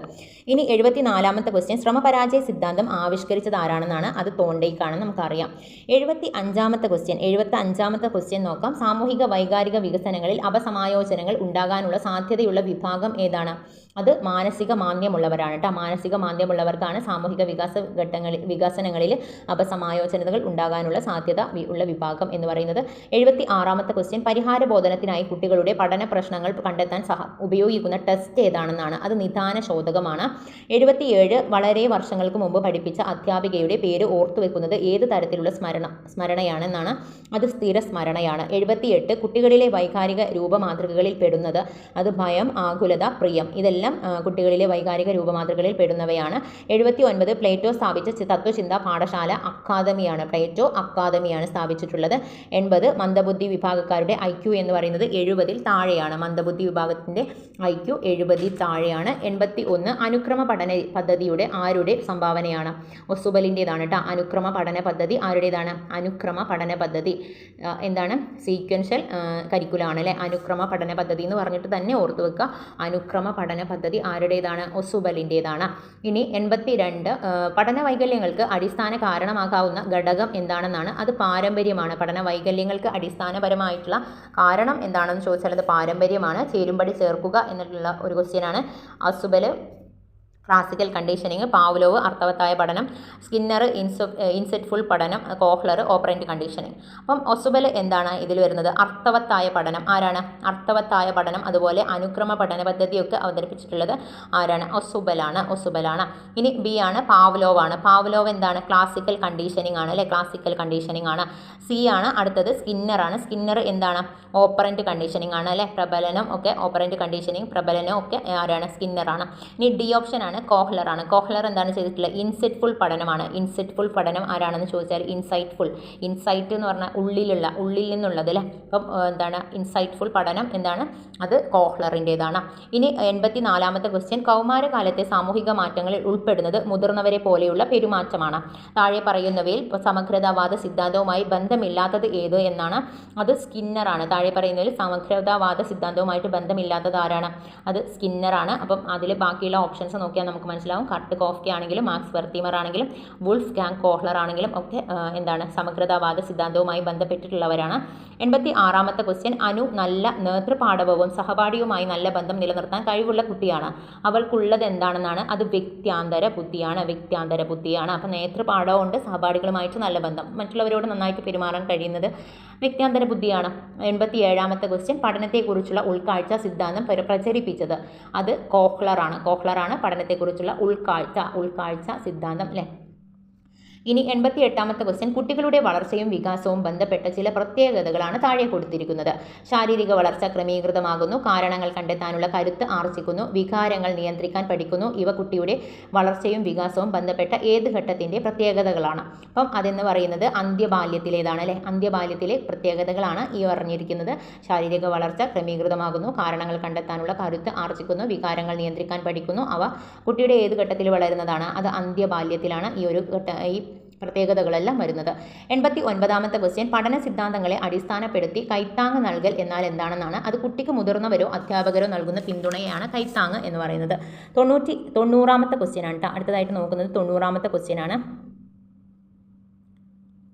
90ാമത്തെ ക്വസ്റ്റ്യൻ, ആശയധാരണവുമായി ബന്ധപ്പെടുത്തി ബ്രൂണർ നിർദ്ദേശിച്ച ഘട്ടങ്ങളിൽ പെടാത്തത് ഏതാണെന്നാണ്? അത് പ്രയോഗഘട്ടമാണ്. ബ്രൂണറിൻ്റെ ഘട്ടങ്ങൾ ഏതൊക്കെയാണ്? പ്രവർത്തന ഘട്ടം, ബിംബന ഘട്ടം, പ്രതിരൂപാത്മക ഘട്ടം, ഇത്രയുമാണ് അല്ലേ? ഇനി 91ാമത്തെ ക്വസ്റ്റ്യൻ ആണ്, ഭൂപടം നന്നായി വായിച്ച് മനസ്സിലാക്കുന്ന കുട്ടി ഊന്നൽ നൽകുന്നത് ദൃശ്യസ്ഥലപര ബുദ്ധിയാണ്. 92ാമത്തെ ക്വസ്റ്റ്യൻ, ഗുരുതരമായിട്ടുള്ള ലഹരി ഉപയോഗത്തിന് അടിമപ്പെട്ട ഒരു വിദ്യാർത്ഥിയുടെ കൈകാര്യം ചെയ്യുന്നതിന് ഏറ്റവും അനുയോജ്യമായ രീതി ഏതാണെന്നാണ്? അത് രക്ഷിതാക്കളെ വിവരമറിയിച്ച് ലഹരിമുക്ത കേന്ദ്രത്തിലേക്ക് അയക്കുക എന്നുള്ളതാണ്. ഇനി 93ാമത്തെ ക്വസ്റ്റ്യൻ, ഓർമ്മിക്കുവാനുള്ള വസ്തുക്കളുമായി ബന്ധപ്പെട്ട ഒരു കഥ നിർമ്മിക്കുന്ന ന്യൂമോണിക് തന്ത്രം ഏതാണ്? അത് കഥാകഥന രീതിയാണ് അല്ലേ? ഓർമ്മിക്കാനുള്ള വസ്തുക്കളുമായിട്ട് ബന്ധിപ്പിച്ചിട്ട് ഒരു കഥ നിർമ്മിക്കുന്നതാണെന്നുണ്ടെങ്കിൽ അത് കഥാകഥന രീതിയാണ്. 94ാമത്തെ ക്വസ്റ്റ്യൻ, മനസ്സിൻ്റെ പൂർണ്ണമായതും ആഴത്തിലുള്ളതുമായുള്ള തലമാണ് അബോധ മനസ്സ് എന്ന് പറയുന്നത്. 95ാമത്തെ ക്വസ്റ്റ്യൻ, സാമൂഹിക നന്മയെ ലക്ഷ്യം വെച്ചിട്ടുള്ള പ്രവർത്തനത്തിന് കാരണമാകുന്നത് സൂപ്പർ ഈഗോ ആണ്. സാമൂഹിക നന്മയെ ലക്ഷ്യം വെച്ചിട്ടുള്ള സന്മാർഗിക തത്വത്തിൽ അധിഷ്ഠിതമായിട്ടുള്ളതൊക്കെ സൂപ്പർ ഈഗോ തന്നെയാണ്. 96ാമത്തെ ക്വസ്റ്റ്യൻ, പ്രതല പ്രഭവ സവിശേഷത സിദ്ധാന്തത്തിന്റെ ഉപജ്ഞാതാവ് ആരാണ്? അത് കാറ്റലാണ് അല്ലെ? കാറ്റലാണ് പ്രതല പ്രഭവ സവിശേഷത സിദ്ധാന്തത്തിന്റെ ഉപജ്ഞാതാവ്. അനഭിലഷണീയമായ രണ്ട് കാര്യങ്ങളിൽ നിന്ന് ഒന്ന് തിരഞ്ഞെടുക്കേണ്ടി വരുമ്പോഴുള്ള സാഹചര്യങ്ങളിൽ ഉണ്ടാകുന്ന മാനസിക സംഘർഷം എന്താണ്? അത് വർജന. അപ്പോൾ അനഭിലഷണീയമായിട്ടുള്ള രണ്ട് കാര്യങ്ങൾ, ഇഷ്ടപ്പെടാത്ത രണ്ട് കാര്യങ്ങളാണ് എങ്കിലും അത് രണ്ടും തിരഞ്ഞെടുക്കാൻ കഴിയാത്ത ഒരവസ്ഥ, അല്ലെങ്കിൽ രണ്ടിലേതെങ്കിലും എന്തായാലും തിരഞ്ഞെടുക്കണം എന്നുള്ളൊരവസ്ഥ, അതാണ് വർജന സമീപനം അല്ലേ? അപ്പം അതിൻ്റെ ഒരു ഉദാഹരണം എന്ന് പറയുന്നത്, ഒരു പിതാവ്, ഒരു ഫാദർ കുട്ടിയോട് ട്യൂഷന് പോകാൻ അവന് ഇഷ്ടമില്ല, എന്നാലും നിർബന്ധിക്കുകയാണ്. അപ്പം അല്ലെങ്കിൽ ഫാദറിൻ്റെ അടുത്ത് നിന്ന് അടി കിട്ടും. അപ്പം ആ രണ്ട് കാര്യത്തിൽ നിന്നും വർജന സംഘർഷമാണ് ആ ഒരു ഇതിൽ സംഘർഷം എന്ന് പറയുന്നത്. 98ാമത്തെ ക്വസ്റ്റ്യൻ, ഒന്നിൻ്റെ വില മതിക്കുക, ഗുണദോഷ വിവേചനം നടത്തുക, എന്നിൽ കൂടുതൽ കാര്യങ്ങളുടെ ആപേക്ഷിക ഗുണഗണങ്ങളെ പറ്റിയുള്ള മൂല്യനിർണ്ണയമായിട്ടുള്ള വിധി കൽപ്പിക്കുക എന്നിവ ഉൾപ്പെടുന്ന ചിന്തനം ഏതാണെന്ന് ചോദിച്ചാൽ വിമർശനാത്മക ചിന്തനമാണ്. ഒന്നിൻ്റെ വില മതിക്കുക, ഗുണദോഷ വിവേചനം നടത്തുക, ഒന്നിൽ കൂടുതൽ കാര്യങ്ങളെ അപേക്ഷിക ഗുണാഗുണങ്ങളെ പറ്റിയുള്ള മൂല്യനിർണ്ണയപരമായിട്ടുള്ള വിധി കൽപ്പിക്കുക എന്നിവ ഉൾപ്പെടുന്ന ചിന്തനം എന്ന് പറയുന്നത് വിമർശനാത്മക ചിന്തനമാണ്. ഇനി 99ാമത്തെ ക്വസ്റ്റ്യൻ, അതൊക്കെ നമുക്ക് ഓപ്ഷൻ എന്ന് കണ്ടെത്താൻ വേണ്ടിയിട്ട് പറ്റുന്നതാണ് കേട്ടോ, അങ്ങനത്തെ ക്വസ്റ്റ്യൻസ് ആണ്. 99ാമത്തെ ക്വസ്റ്റ്യൻ, വിദ്യാർത്ഥികളുടെ മനഃശാസ്ത്രം അനുസരിച്ച് വളരെ വ്യക്തവും സരളവും പ്രവർത്തന കേന്ദ്രീകൃതവുമായിട്ടുള്ള ഉള്ളടക്കം നേടുന്ന ബോധന രീതി ഏതാണെന്നാണ്. അത് ചർച്ചാ രീതിയാണ്. വിദ്യാർത്ഥികളുടെ മനഃശാസ്ത്രം അനുസരിച്ച് വളരെ വ്യക്തവും സരളവും പ്രവർത്തന കേന്ദ്രീകൃതവുമായിട്ടുള്ള ഉള്ളടക്കം നേടുന്ന ബോധന രീതിയാണ് ചർച്ചാ രീതി എന്ന് പറയുന്നത്. 100ാമത്തെ ക്വസ്റ്റ്യൻ ആണ്, പാഠ്യവസ്തുക്കളുടെ അംശങ്ങൾ കൂട്ടിച്ചേർത്ത് പുതിയൊരു സമഗ്ര രൂപം സൃഷ്ടിക്കാനുള്ള ശേഷിയാണ് ഉദ്ഗ്രഥനം എന്ന് പറയുന്നത്. എന്താണ്? പാഠ്യവസ്തുക്കളുടെ അംശങ്ങൾ കൂട്ടിച്ചേർത്ത് പുതിയൊരു സമഗ്ര രൂപം സൃഷ്ടിക്കുവാനുള്ള ശേഷിയാണ് ഉദ്ഗ്രഥനം എന്ന് പറയുന്നത്. അപ്പോൾ ഇത്രയും ക്വസ്റ്റ്യൻസ് ആണ് നമ്മൾ ഇന്നത്തെ ഒരു ക്ലാസ്സിൽ ചർച്ച ചെയ്യുന്നത്. നിങ്ങൾക്ക് ഉപകാരപ്പെട്ടു എങ്കിൽ തീർച്ചയായിട്ടും നിങ്ങളൊന്ന് ലൈക്ക് ചെയ്യുക. അതുപോലെ തന്നെ നിങ്ങളുടെ വിലയേറിയ കമൻസ് അറിയിക്കുക. നിങ്ങൾ എന്താണ് പറയാൻ ഉദ്ദേശിക്കുന്നത് വെച്ചാൽ അത് പറയാം. പിന്നെ അതുപോലെ തന്നെ നിങ്ങൾ മാക്സിമം നിങ്ങളുടെ ഫ്രണ്ട്സിലേക്കൊക്കെ ഒന്ന് ഷെയർ ചെയ്ത് കൊടുക്കുക. അപ്പം താങ്ക് യു ഓൾ.